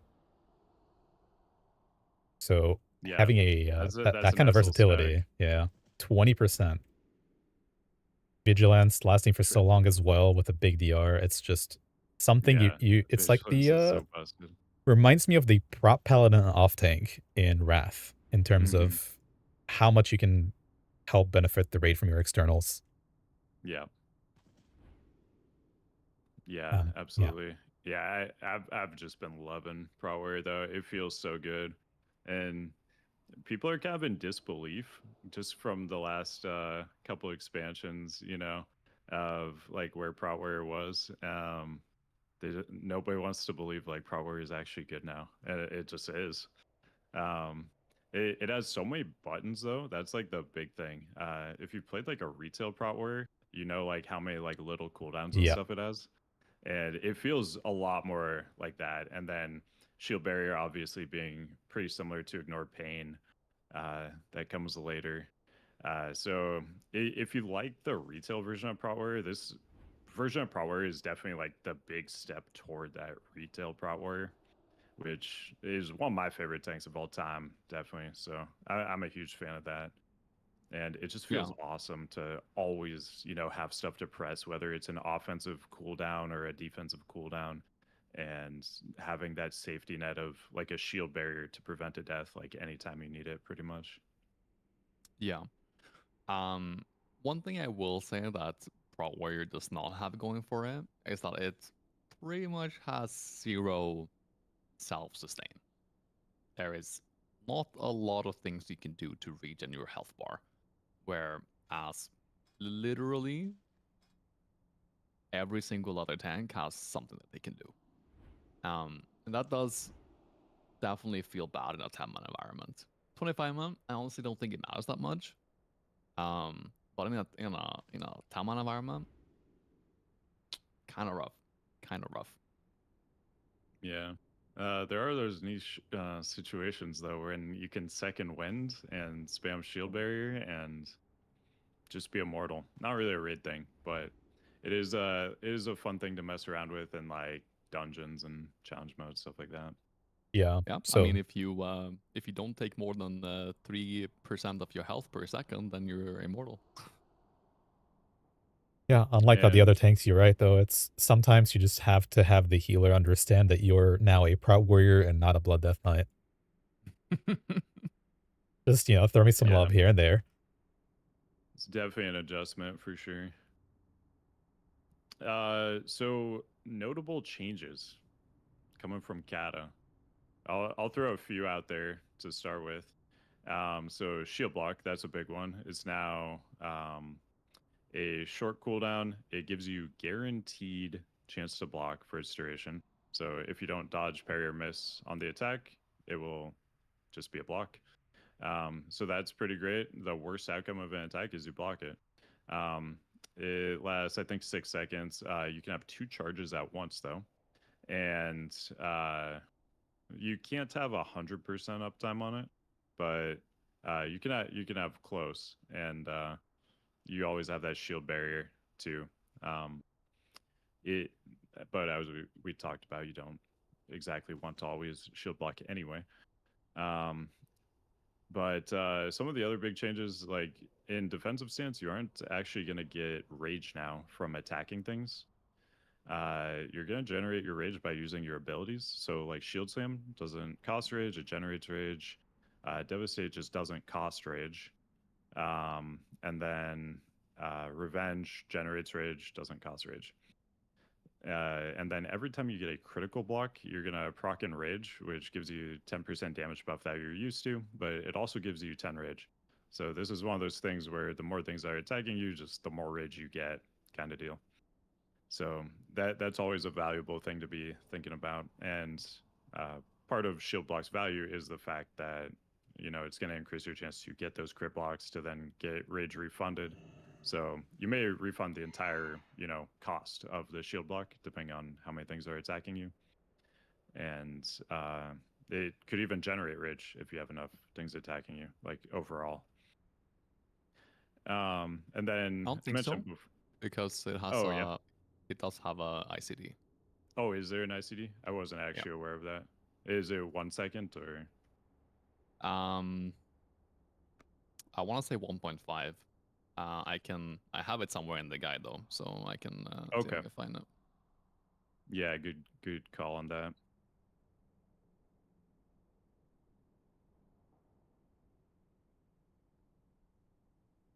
At least on the Wowhead spell, I'm not seeing any GCD or any cooldown, but that doesn't always mean something. Yeah.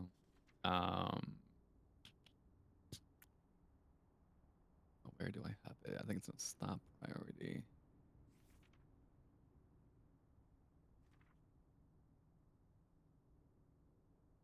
Need to implement a There's a Swifty hidden one-shot internal macro as a Proud 3-second Warrior. cooldown on rage. Oh, 3 second, really? Okay. Yeah.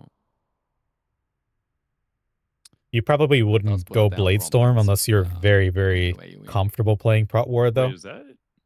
But that's Because I the feel the like when I'm beginning, taking a million mobs in dungeons, I just have definitely a the million beginning of rage. Swifty one-shot macros. Am I Too. I can. am I sleeping on something? Is there like some other thing that would be causing that? I don't think so. I'll accept that you just get infinite revenge procs, right? Yeah, yeah, But I'll go out and pull a bunch of mobs and just verify that it's 3 seconds. But okay. Yeah, we'll get back to that. Yeah, I mean, Prower just feels amazing though. Like the toolkit's always been pretty awesome since maybe Wrath, and it's just gotten better since then. And finally, it's a version of Prower that survives well Oh, and does good damage. So having that, awesome baseline toolkit already, just it lets it shine more. That you're bringing the other aspects of tanking also. So I've just been having a great time on it.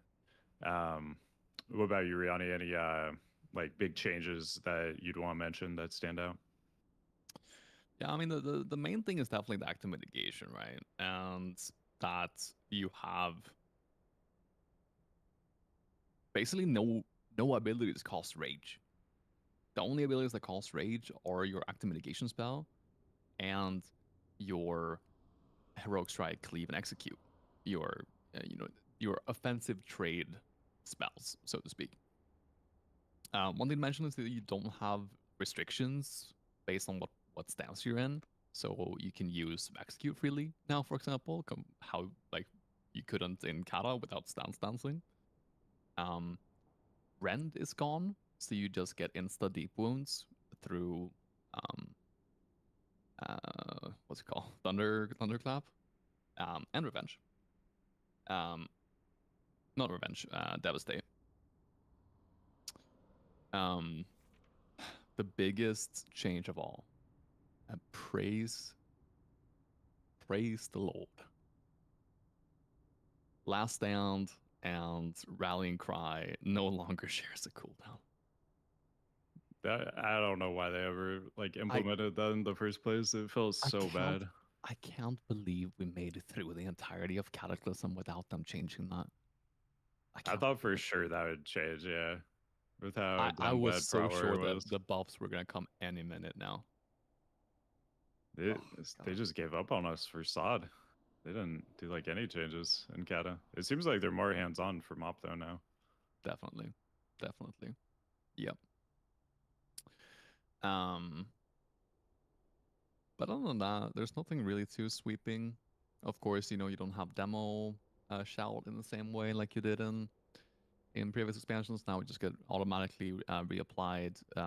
Your weakening blows gets applied through thunderclap, and then demo shout gets turned into a defensive cooldown, like a small 1 minute 10% defensive cooldown, which you can also use as a kind of an offensive cooldown if you have Glyph of Insight as well. 20% even. yeah. Demo banner 10% Oh though. yeah, 20%. That's right.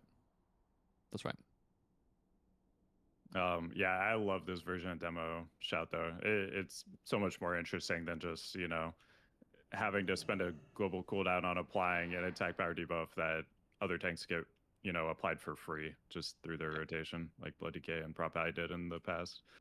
So Indeed. yeah, I'm a huge fan of this, and should mention too that the attack speed debuff just doesn't exist anymore. There's just that 10% reduced physical damage debuff. That's the only one. Weakened blows, all tanks are gonna bring that, and All non-tanks too. If you have an arms warrior pressing thunderclap, they're applying it too. Okay. yeah. Um, yeah, In a yeah, world where you it don't have feels tank great though. tank. This is a much better version, I think, because Yeah. that was always a downside. Pro Warrior was the extra GCDs just to do what other people did for free. Yeah. Indeed. Cow, any changes you'd want to mention? You guys went over most of them. I think the biggest thing to consider is that we do get the fork in a road. Do I defensive or do I offensive spend rage? Obviously, the spender became the generator and such, so it's reversed. But there's a bunch of button bloat as well that you kind of have to go through. It's time for Swifty one-shot macros now. Mm-hmm. Yeah. And yeah, you guys went through most of it. We've already talked about the external so much. Yeah, on the Sure. topic of like choosing the offensive or defensive too, that's gonna be the most impactful in execute range. Like execute is so hard. And so you're gonna be like really making a decision there. Like, do I execute for, like 700k damage, or do I, shield barrier or shield block? Wait, you gotta read that line between, surviving and, doing the most damage. And again, But you the get so executes are many very buttons fun. to survive that you can make Hmm. educated decisions since you are not a tank in control of your own, the externals you give to the raid are also for yourself, or a defensive like Demo Shout, having Rallying Cry. On top of Last Stand, if you even wanted it, there is a lot of options to do very cool things. And my guy, my tank in my raid has already showed me an Elegon where he gets, over 2 million executes back to back to back, Nice. and just completely We carrying the love last that. bit of We the love fight. that. Yeah, I think on like a non-damage amp like Elegon situation, I think the highest I saw was like 700k, but like, still pretty awesome to see. Yeah, when we talk about NSV, we can go over why that happens on Elegon, but it's pretty sweet to see how much damage Warrior can do without even being the quote-unquote main tank. It just doesn't matter, because you just Hmm. get the Vengeance and you go ham. Yep, absolutely. So stat priority, uh, probably pretty similar to Bloody K, but what are we looking at for stat priority here, Riani? For our top priority, we're actually looking very similar to Bloody K, both in our gearing, but also how we think about gearing. What, where on the spectrum of defensive versus offensive we lie. We've something we've talked about all of Cataclysm, but it follows up very much, the same rhythm in Spandaria. If anything, kind of becomes amplified. You want to think about more where you lie on the spectrum if you're playing in Spandaria. I have 4 different stat priorities on the Wowhead page, where I would recommend most people go for the balanced approach, where you prioritize hit cap, then you prioritize, I would say, hard expertise cap, with Warrior, especially because of how your misses, dodges and parries causes you to not generate rage when your shield slam or revenge gets dodged or parried. And then of course, parry, dodge.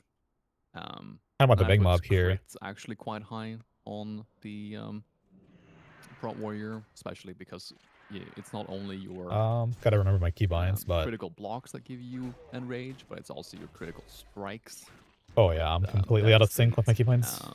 and shield wall, I think, as well. Gives you enrage as So well. So that is, let's see. of course, Shield slam. a offensive gain as well, or offensive but also small defensive gain with crits.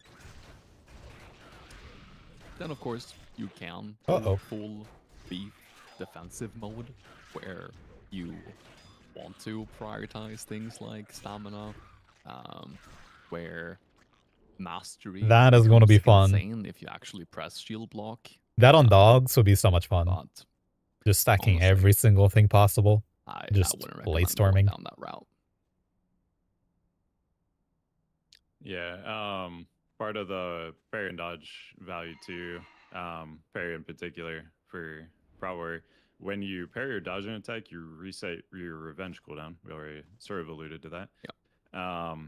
And then you also have a glyph where you do 50% more damage on revenge after you parry an attack. So if you reset on a parry, you're not only resetting revenge, but it's also going to do 50% more damage. So that amplifies the value even more past, just you get 75% that parry rating as crit and everything. So I've definitely been enjoying the parry stack after like hit and expertise hard cap on my pro warrior. Agreed.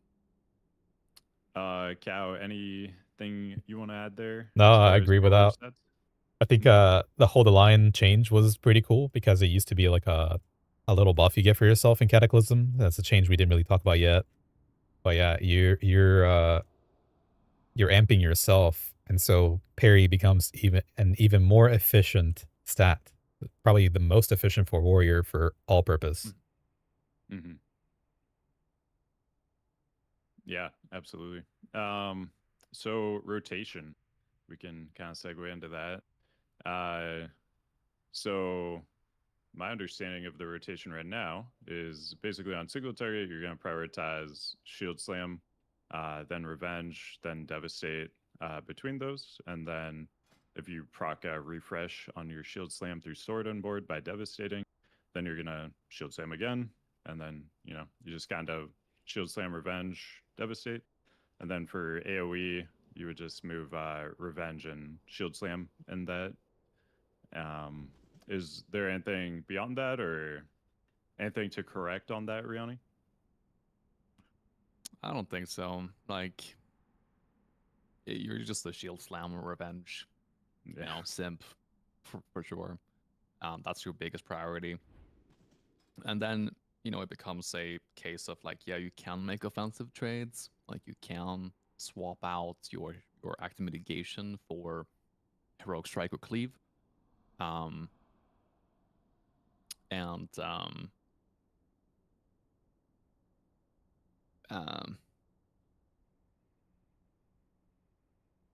and then of course, using all your procs, ultimatum and glyph of insight. Didn't mention that either. But yeah. It's pretty simple. Shield block, revenge, or no, shield slam, revenge, and then your active mitigation, and then you just fill in between those two spells. Mm-hmm. And then you also have the glyph heavy repercussions. When you have shield block active, your shield slam does 50% more damage. So Oops, are sorry. there ever times you are holding shield slam to benefit from that if you don't quite have the rage yet to You play Prout Warrior once a year? shield Man, block, I've played or Prout are Warrior you for all of Cataclysm kind of where just it was at its ignoring that and just worst. gaining the value there? Prout Warrior in as- Cataclysm was probably the worst I've Yeah, ever played I'm Prout usually Warrior. ignoring that. To be honest, I honestly don't use shield block that much, so Mostly shield berry, yeah. yeah. So That was what I found to be like the thing that helped me the most was I was shield blocking too much when I first started playing Prot Warrior, and just learning to use shield barrier a lot more as I did the raids more.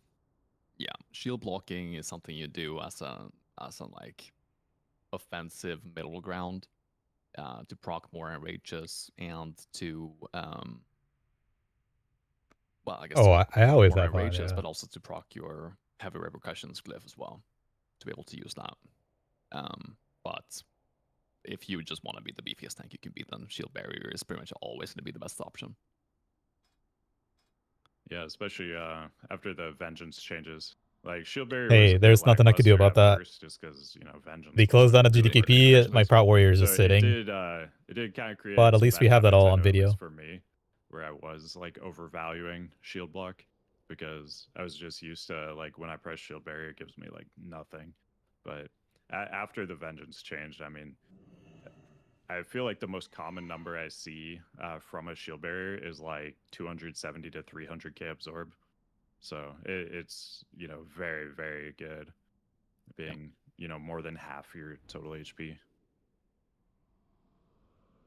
And that's with at least every every other ability being covered by the CTC table. So Yeah. Cow, anything you're doing special with your rotation? Well, we haven't really talked about the 1 minute talents yet, Mhm. so we will, I'm sure. But other than that, Oh. it's just the execute phase. Being able to stack your vengeance when you're going to execute, communicating with the other tank, so you can do maximum output and not just waste the executes. Yeah. Yeah. Absolutely. Okay. Yeah, let's move on to the talents then. I got some pretty interesting ones. Talents. Let me go back to our window here. So in the first tier, we've got Juggernaut Double Time Warbringer. Sorry. I feel like double time is just kind of the always take, but do you guys think there's a use case for the others? Juggernaut is good on in dungeons. Just getting more rage, more gap closures in general.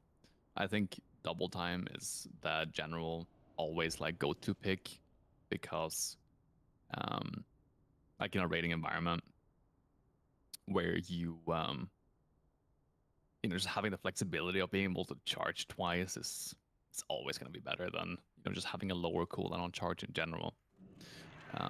So I agree. Yeah. Double time is generally the go-to. What's my keybind for throw? There it is. And then the second tier, we've got Enraged Regeneration. Look how many buttons you got to press in one time. Heal and then 10% hot. Doubled. If Probably never going to get old, though. Bringing it to 20 and 20.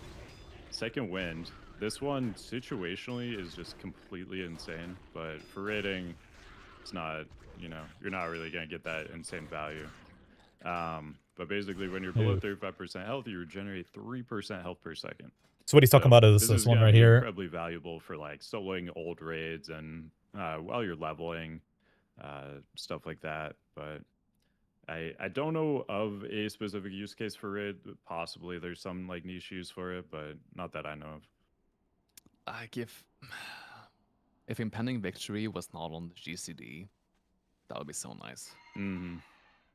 It's just having a 1.5 second GCD and then also it costing rage is like... Yeah. Even if it's just 10, like the fact that cost rage, one of the few things that actually, cost rage, feels bad. Yeah. The one time I do like it is Will of the Emperor, where like every time you're tanking, you have it guaranteed as like a backup heal. Especially as we talked about as a tank that doesn't really have self-healing, to guarantee that you at least have this each tank phase. I think you have Enraged Regen every tank phase too, don't you? Every minute? No, I don't believe so. It doesn't really line up that way. Yeah, it's 20 seconds, I believe, of tank phase. And then dance, I forget exactly how long the dance is. But I think it's just slightly off, yeah. Yeah, all right. I haven't been playing Warrior too much on that fight. Let me check if this... Enraged Regeneration, I feel like, is kind of the go-to. It's going to give you the most healing, 1-minute cooldown. Give me a mob. I forget if it takes Enrage off of you or not. It did in Cataclysm. Cost, it has a GCD cost. But potentially some fights you may want to use it on. But overall, I think Enraged Regen is the go-to. Yeah, you can combine it with Berserker Rage as well. Make sure you're guaranteed Enraged as well. Yep, yeah. And yeah, then that the doesn't. Next tier, not super interesting for raiding, but you have like Staggering Shout. So enemies within 20 yards are snared become rooted for 5 seconds. I don't know of it. Yeah, I don't know of a time that could be used, but possibly there could be something throughout the expansion. Piercing Howl is just the Piercing Howl you're used to. AoE slow. And then Disrupting Shout. This is, I think, the most exciting one on the tier for sure. Just basically a AoE pummel, which is pretty sick. 40-second cooldown AoE pummel. You can interrupt multiple things at once. So this is what I've been using as my go-to. You guys been doing anything differently there? No, not I know. This in challenge modes the other day, and it was so goddamn nice. Yeah, no, it's insane. Yeah. So this one gets a little more interesting. This tier where we've got Bladestorm, Shockwave, and Dragon Roar. That's probably the one where you're going to be the most controversial for raiding. Would you change that for different types of fights? Oh yeah, for sure. I think Dragon Roar is the general go-to. Especially on more like single target oriented fights. But people have been sleeping on Bladestorm. For sure. Hey, what's up, Gasta? Welcome in. Welcome In everybody else as well. It's a special unlike stream today, a Spirit, little different than Uncertain, usual. Stone Sitting Dart, down for with the example, experts Bladestorm for a is tank doing talk. really good damage, especially when combined with Bloodbath in the last Talon row. Hey, hey. You know, if you want to trade some defensive utility, you can also swap to a two-hander for even Oh my bigger god. I Bladestorms. mean, I Um, I there's am some so bad at ways to this. cheese your GCD, so you don't have to worry about the GCD of swapping weapons and stuff My like that. crew is me and my Um, wife, and she doesn't play the game, yeah, so I I like keep I like asking all of our Bladestorm. guildies one at a You time, and we do just never meet up. really We insane need to. damage when you have a lot of We turrets kind up, of and are talking about it challenge does modes have a some little bit, niche but use it's cases. not But about brew today. It's about generally, BDK and Dragon's Warrior, Roar, so not very exciting. situationally, Bladestorm, challenge modes, Shockwave. Yep, totally agree. Cow, any other Oh, thoughts on we that? briefly touched on the Swifty one-shot macro. So if you're going to Bladestorm and you're not prepared, you kind of want to be, even with like a pre-defensive into the macro, because that can sometimes hurt. Bladestorming and Raid at least have seen that. So Dragon Roar is the general go-to, like Randy said. But I think Bladestorm, it's gonna be crazy. If you're actually trying to kill the ads, whatever ads there might be, it'll be more useful than Dragon Roar. Yeah. I think that the top end damage of that in raid is quite insane for AoE. Bladestorm. I agree. Especially because Dragon Roar as well doesn't get affected by Bloodbath, which is kind of a bummer. And tell us, Randy, have you been doing the, sorry to cut you off, the two-handed Bladestorm? Yeah, I've been doing it a little bit. Yeah. Yeah. It's quite nice. That looks pretty fun. I haven't tried that yet. One other thing with Dragon Roar 2, you do get the 0.5 second knockdown, so that's potentially important if you're fighting some things that have interruptible cast by, you know, knocking them down. So another thing to keep in mind there. The next tier, we've got Mass Spell Reflect. We didn't really talk about that, Disrupting Roar, so but we'll talk about that in a minute. Vigilance is typically going to be the one you're going for. CMs, Mass Spell Reflect can be pretty insane. You finding any use for Safeguard? I feel like it's just kind of hard to use in general. Safeguard is like theoretically like one of the best defensives in the game. You know, it has, what is it, 20% uptime? No, is it more? No, it's 20% uptime. 20%, yeah, 30-second cooldown, 6-second duration. Yeah, and you know, if you can, then you can cover the rest of that time with other externals. You can just have externals up at all times. However, it's not very practical to use. You can often not displace yourself in a way to make it good, and so you'd much rather have the 12 seconds of 30% instead of 20% damage reduction. But you know, there could be specific scenarios where you would prefer a Safeguard, but yeah, I don't know if I would agree with that. Realistically, you will never swap out of Vigilance. Yeah, one thing that's a little awkward with it too is like you are giving them that 20% DR, but you're also intercepting the next like attack against them. So they aren't even getting the full 6 seconds of like that 20% DR realistically, because you're taking one of the attacks anyway, which you just do baseline with intervene. So when you look at the 6 seconds, not really 6 seconds, most likely. Yeah. But yeah, Vigilance just completely insane. 2-minute cooldown, 30% damage reduction, 12-second duration. And this is something all your arms warriors are going to have too. So as a tank in MoP, this is just one of the things to get used to is this is an insane external that you'll be calling for a lot. And damn right. Yeah, when you see arms warriors in your raid, you just kind of get excited. Get abused arms warriors. They're gonna increase your crit damage with their banners. They're gonna They've got the demo banner for you to reduce damage taken. They've got the vigilance for you to reduce your personal damage taken, and yeah, we love arms warriors as tanks for sure. Except for when they steal our loot, of course. Except for when they steal our loot.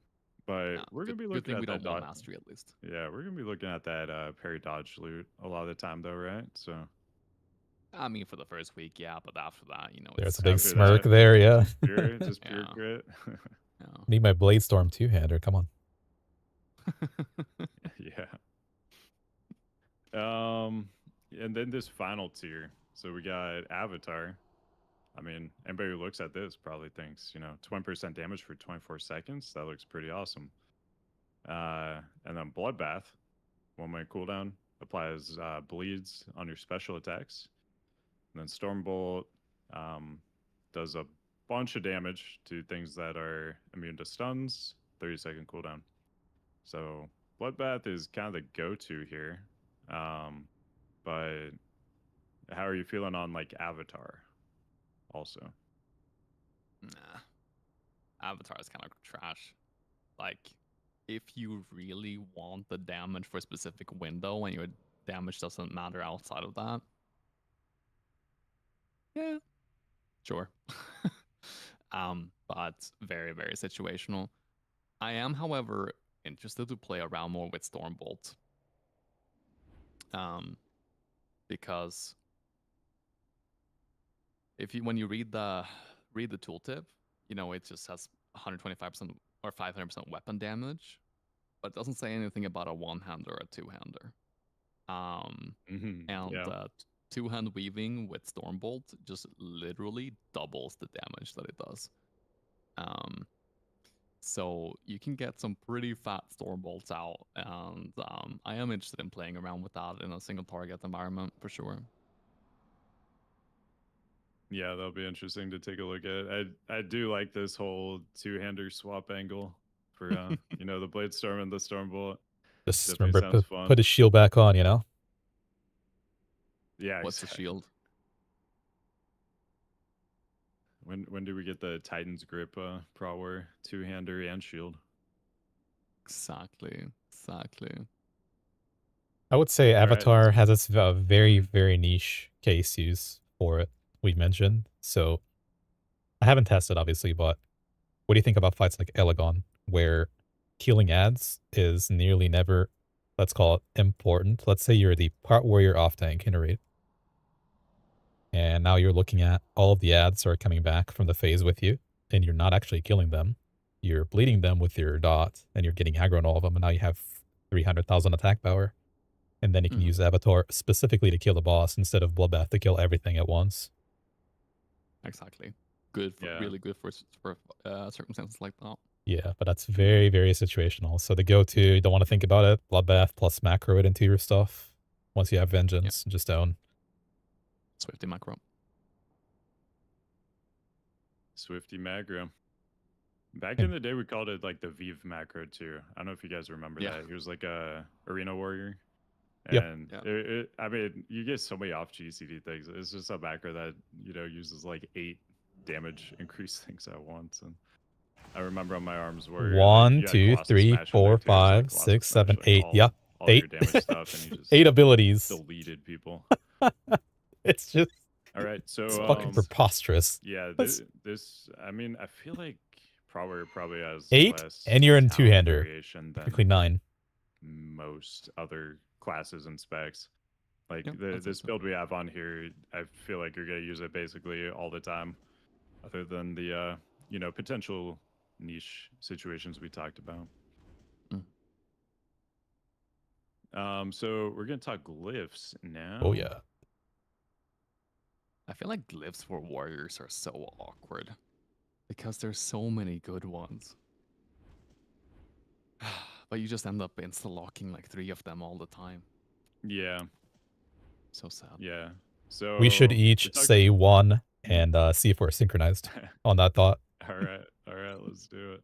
I'll start. Okay. I'll start with the obvious one. It's hold the line. Great choice. Great choice. All right, and I'll go Glyph of Insight. There it is. I even pointed at it. Yep. All right, that's a great one. I mean, typically, Glyph of Heavy Repercussions for that Oh, extra shield slam damage, one of your main uh-oh. abilities, you know? Um, there is, for Will of the Emperor, the potential to use Glyph of Enraged Speed as well. Rage 20% speed. more movement speed. If you're having any trouble with the dance, this just gives you, more leeway. Did I And you should miss? be most of the time enraged. And you can, pop like Where is it? Oh. Berserker Rage if you Oh, need yeah, to. I know, okay. Actually, does that count? I don't know. Mhm. I think it does. Yeah, for the It does give you 20%. the enrage buff, so yeah. Yeah. So, yeah, yeah, those I don't know how we I'll feel add about another that. one. Those are the three. Okay. Another one to think about is I like Death from Above. Death from Above a Ah, lot. yeah, yep. Yeah. Okay.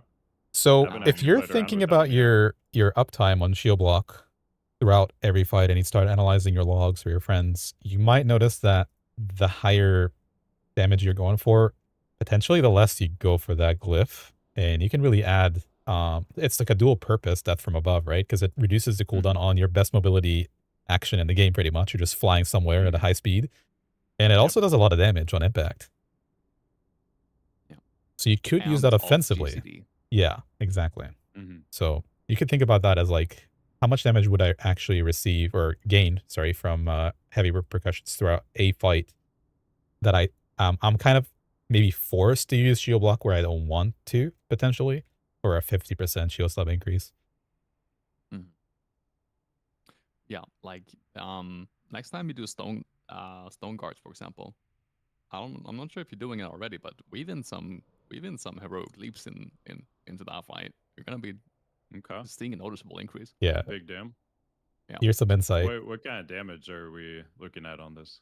Let me check, actually. I haven't been able to get some good logs Ooh. myself because I've only been doing Let me see. 10 mana with Bugged Vengeance and Stone some Dogs. Fuso strats.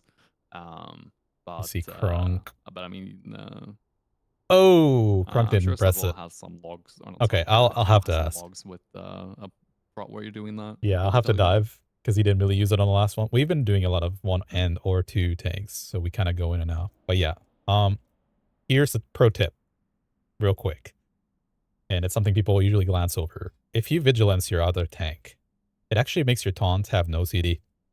Guess what that means? You have these cheeky little naughty double taunt on a couple of dogs, especially if you have a BDK off tank, or a tank. So you can also double taunt back if you wanted to. You stack your vengeance, and then you really get a really large heroic leap on all 4. Okay, yeah. Just keep it on the hush hush so my warrior doesn't do it to me. Of course, we would never tell anyone. Yeah, nobody's listening right now. No. This is just between us. Of course. How many viewers does he have on there? I mean, jeez. Are you guys live? Yeah, but no. Okay, not at all. Good. That's just the 3 of us. That's good. Yeah, that's good. That's good.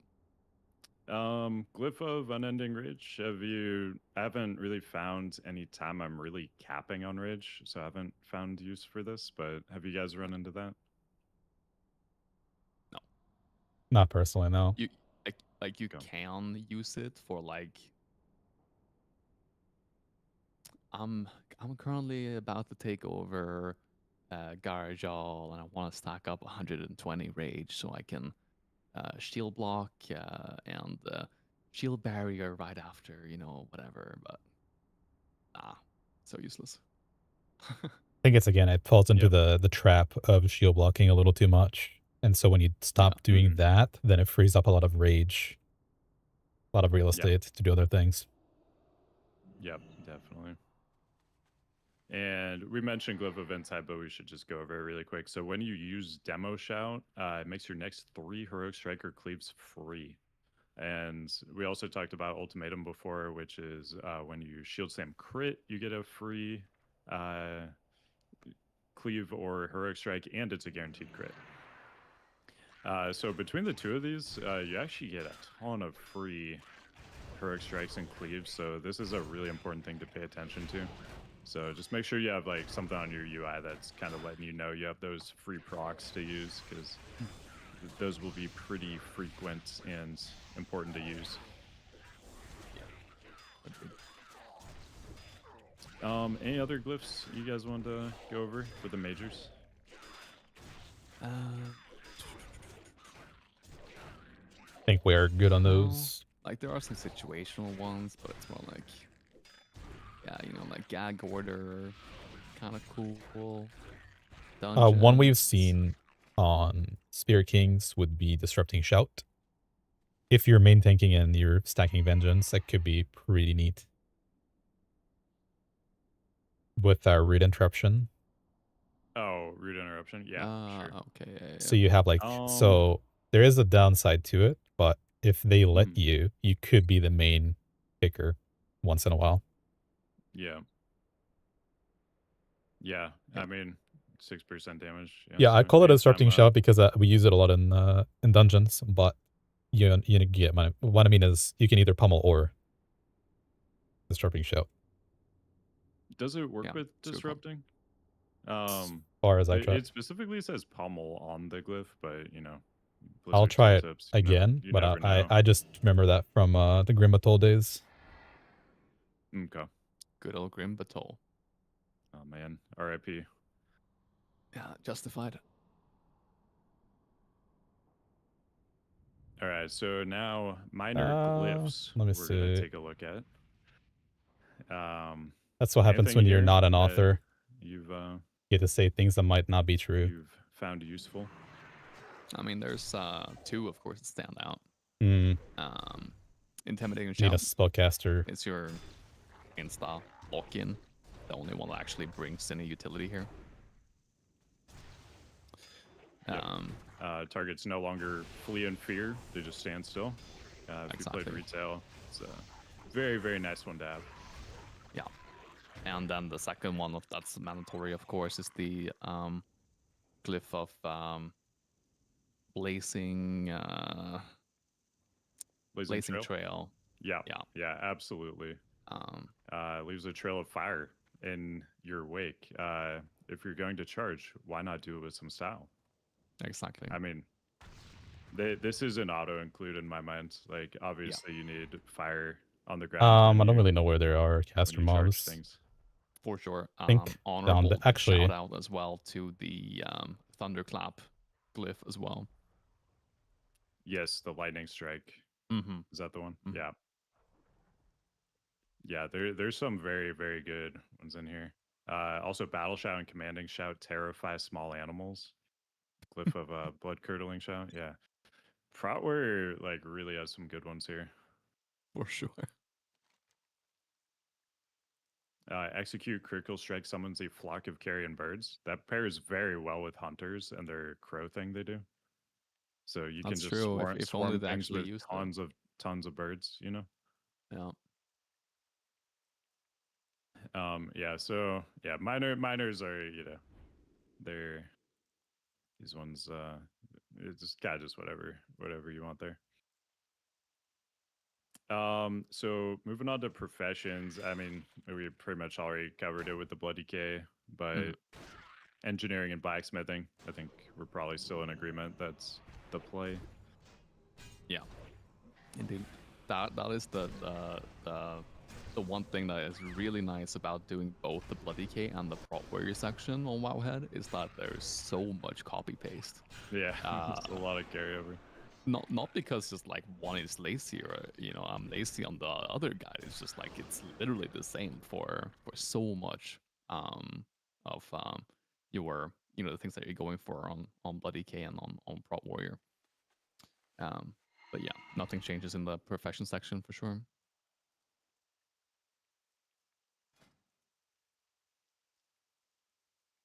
All right, and I don't think we mentioned it last time, but for if you really want to focus on challenge modes, you could go leatherworking instead of the blacksmithing for the drums of speed. But it's kind of a little bit more niche if like that's your main focus. Yeah. It's also just like what is it, like 15% or something. I mean, Yeah, it's really for people who are competing for top times yeah, in the world. indeed, will indeed. we see any Prout Warriors doing top times? Ooh, it's a good question. On Peace Server, Probably it's all not. about the brewmaster, but they also have a different version of healing spheres there, where they spawn closer together and they heal for 50% more, or I guess 100% more. We have a 50% reduction here. So I don't know. It's possible. No. Could happen. No, no, it's not possible at all. Maybe. Oh man. Do you want to put a bounty out there, Riani? Like you'll give somebody like $100 if they can get a top time on a Pro Warrior? Oh, dude, how the hell do you think I could afford that? Oh man, I need to take 10 more years, sponsorships. 10 years worth of streaming revenue. Yeah, yeah, for sure. Yeah, so let's look at, tips and tricks now, I guess. You guys, we talked about that death from above glyph with the heroic leap actually being a good damage source that a lot of people wouldn't think about, and the two-hander swap for like Blade Storm and possibly Stormbolt too. Any other like little tips and tricks kind of things that are a little bit out of the norm that people might not be thinking about? Hmm.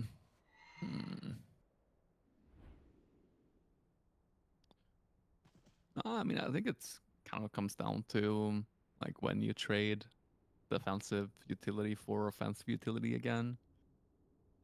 Pretty common theme with tanks and in this expansion, especially Front Warriors and Bloody Case. It comes down to feel. So much is feeling there, and how much you want to grief versus how good you want to look on the damage meters. I think the big kind of like things to consider that isn't just like part of your rotation, it's not part of your normal thing that you do, is the two-hand weaving and shield blocking versus shield barrier, and understanding how good of a defensive tool shield barrier is compared to shield block. And like we were talking about earlier with death siphoning versus Talon yeah, it's actually versus by death Murphin. striking, focus on Murphin. that stuff when you I think gotta it's called Easy progress through Talents things. or Like, whatever. Let me don't see. be the I always first thing you forget. do on your brand new Pro Warrior.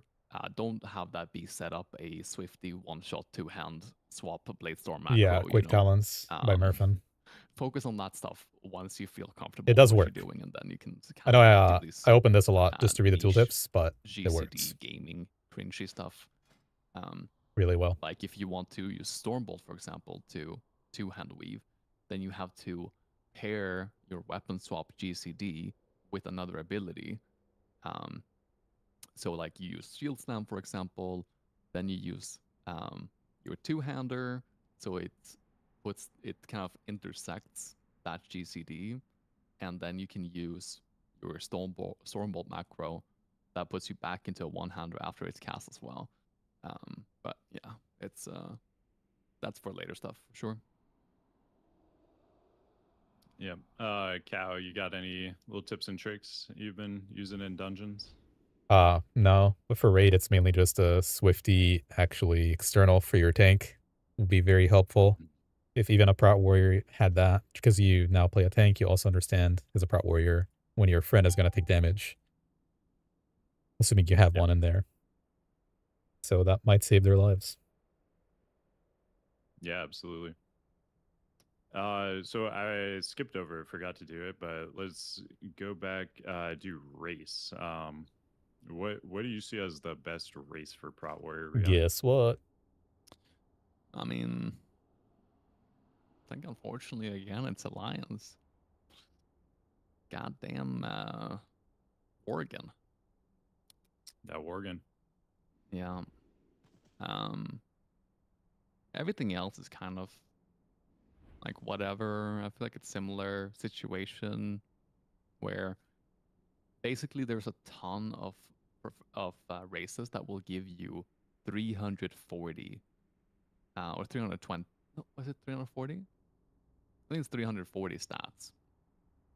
Basically everything from Orc to Draenei to Pandas give you like 300 stats. And then, humans, dwarves, even gnomes for, if you're using swords, they all give you pretty much the same. Hmm. So I really don't feel like there's a big difference in any regard for most pro warrior races. Okay.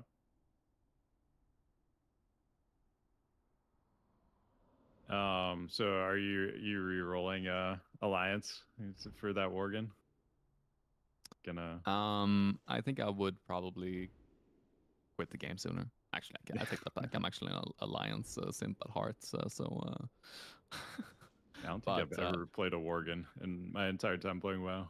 no, It's- God no. Worgen is, yeah. I would never. Just aesthetics wise. My warrior is blood elf, so Which gotta is get that. actually really good. It is really good for CMs. Yeah, it's Yeah. insane for CMs. Like giga Mm. insane for CMs. So if you don't mind Um, sacrificing a little bit of Frayed for that, that is a really good one. Yeah, for sure, for sure. It gives some rage as well in raid in Arcane Torrent. Yeah, what is it, 15 or 20? I think 15 now. Okay. Almost gets you to a shield barrier from 0, so I don't know. Yeah, almost. So Blood Elf is what you're personally gonna be sticking with on your warrior? Yeah, I'm not paying for a transfer. Yeah, fair enough, fair enough. Yeah. All right. If anybody in chat has any questions for Prot Warrior, let us know. We can go through those. Otherwise, yeah, I think that pretty much wraps up the Prot Warrior. We got through that one nice and quick. I mean, like you said, Rihanna, a lot of the Bloody Case stuff just kind of carries over, which is nice. So. Yeah. Indeed. I guess right now though, I'll tease our next one though. We'll be going over Brewmaster, Prot Pally, and Guardian Druid. The next time we chat. Yeah, we'll. I'm gonna have to actually play a Guardian Druid before that one to be able to talk about it. But yeah, and then at some point we'll be doing a mogu'shan Vault little tank talk, and then we'll probably put Heart of Fear and Toes together, just because those ones sound like they're gonna release at the same time, and MSV will be a separate release. Izo wants to know, when not tanking a boss, is it better to use Rage to shield block for big shield slams or use Rage for Heroic Strike? Heroic So, Strike. yeah. And especially if Yeah. it's, an execute range, absolutely execute. Shield block will just cost too much rage. Yeah. You're not even getting the benefit of, getting some of that rage back from crit blocks at that point also, so. Yeah, exactly. All right. I think that looks like the only question they had. Oh, one more came in. Oh. The banners share a CD? No, they do not. They're all separate CDs. So this is one of the parts of Prowler where you have a lot of buttons to press. So when you ding, I think it's level 87, right? You get all 3 of the banners. You get the what was that AoE taunt one? I'm blanking on the name Mocking right banner. now. Mocking banner, yeah. Mocking banner, which is another change we didn't actually talk about, is you can place your banner like within, I think, 30 yards, and it'll taunt everything onto you. So you can now do your AoE taunt when you're not even next to things, which feels pretty awesome. And you can also intervene your banners, which just a little extra mobility that you can use. But yeah, demo, mocking, and skull banner, all different CDs. So be looking to use all of those. Yeah. One thing to keep in mind though is that they cannot be placed down at the same time. So if you get a demo banner call when you have your skull banner down, might want to think about not putting that one down for a while, unless it's super needed. Yep, good call on that. Yeah. All right. Yeah, I think that's it. Um, so thank you for sure, guys, for being here for this. That was awesome. That was a great chat. I think people will get a lot out of that. Uh, Yeah. Riani, you want to plug all the stuff you got going on? I know I'll have everything linked in the description, but if you want to just go over all your stuff real quick. Oh man, yeah. Doing I'm doing it too much at the moment. Too little YouTube and too much everything else. But you can find me on YouTube. Pretty recently reached 10,000 subscribers. Dang, That's pretty it's a big cool. milestone. That's a big milestone for sure. Um, and um, I stream over on Twitch. I stream pretty frequently nowadays, but yeah, it's been a while, or since I streamed last time on Wednesday last time, but over on Twitch, behind TV, and I think I might have mentioned it a few times here, but I have some guides on Wowhead. um, for the Protection Warrior and the Bloody Decay. There are actually a lot more stuff coming out after this week, I think. So that's pretty cool. So, if you do like the Wowhead guides, it really does mean a lot to me going in and rating it 5 stars on the web page. That's a cool thing to do that you can do. So, that's my last little plug right there. Nice, awesome. Yeah, I saw also like in Kato when you like took over like the Bloody K page, you like inherited all the old bad ratings on it. So are we finally on a clean slate? We get to, just get that perfect 5 out of 5 star. You're never gonna get a 5 out of 5 on Wowhead, but As close as we could get though. yeah, yeah. All right, awesome. And I'll have all of that linked in the description. Cow, what about you? I know you stream Twitch, YouTube. Anything else you want to plug? No, that's about it. Not an author or anything like that, but I do stream all the raids, and all the VODs are available in 1440p on YouTube, all our MSV testing from the last couple of weekends, and I also stream on Twitch at Cow Classic. Awesome. Yeah, I'll have all those linked in the description as well. But thank you everybody for joining us. It was a fun chat. I mean, I can't believe we're almost at 4 hours now. It just flies when I'm talking with these dudes. But yeah, like I said, we'll be back again soon for a Prop Alley Brewmaster Guardian Druid Oh yeah. trifecta episode. Probably in like 2 weeks. We're basically aiming to do it any weekend there isn't testing, essentially. So look for that in like 2 weeks. Welcome, And then we'll guys. have some raid ones as well in the not too distant future. But thank you all for joining us, and we'll see you next time. Yep, thank you for having me. Peace out. Oh.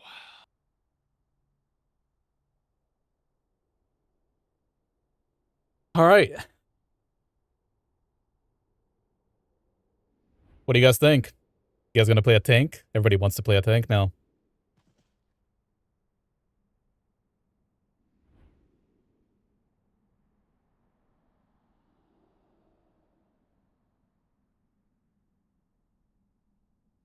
Oh yeah, full flagpole from all the warrior talk. I don't know if, I mean, I'm gonna play the BDKs and the warrior and brew probably. And Propelli might be taking a step back for Throne of Thunder, where it gets more gear and becomes a little more viable. But if the other tanks are just stronger, it's gonna be a tough sell. You know what I mean?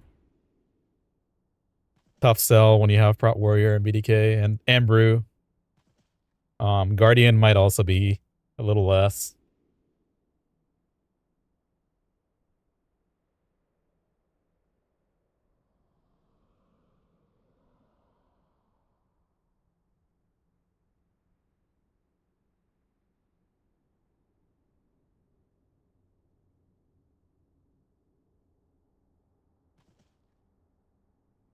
All right, boys. That'll be all for today. I don't have a raid or anything. Next raid is actually Classic on Monday. And then raid MoP whenever they announced Heart of Fear rosters for to the Who Guild. But might be doing challenge modes. If I do, I'll stream it. Otherwise, it's just gonna be the next raids. I appreciate you guys hanging out. And Subtle will have the video on YouTube shortened for sure. But yeah, I'll meet you guys next time. Thank you for tuning in. Have a good one.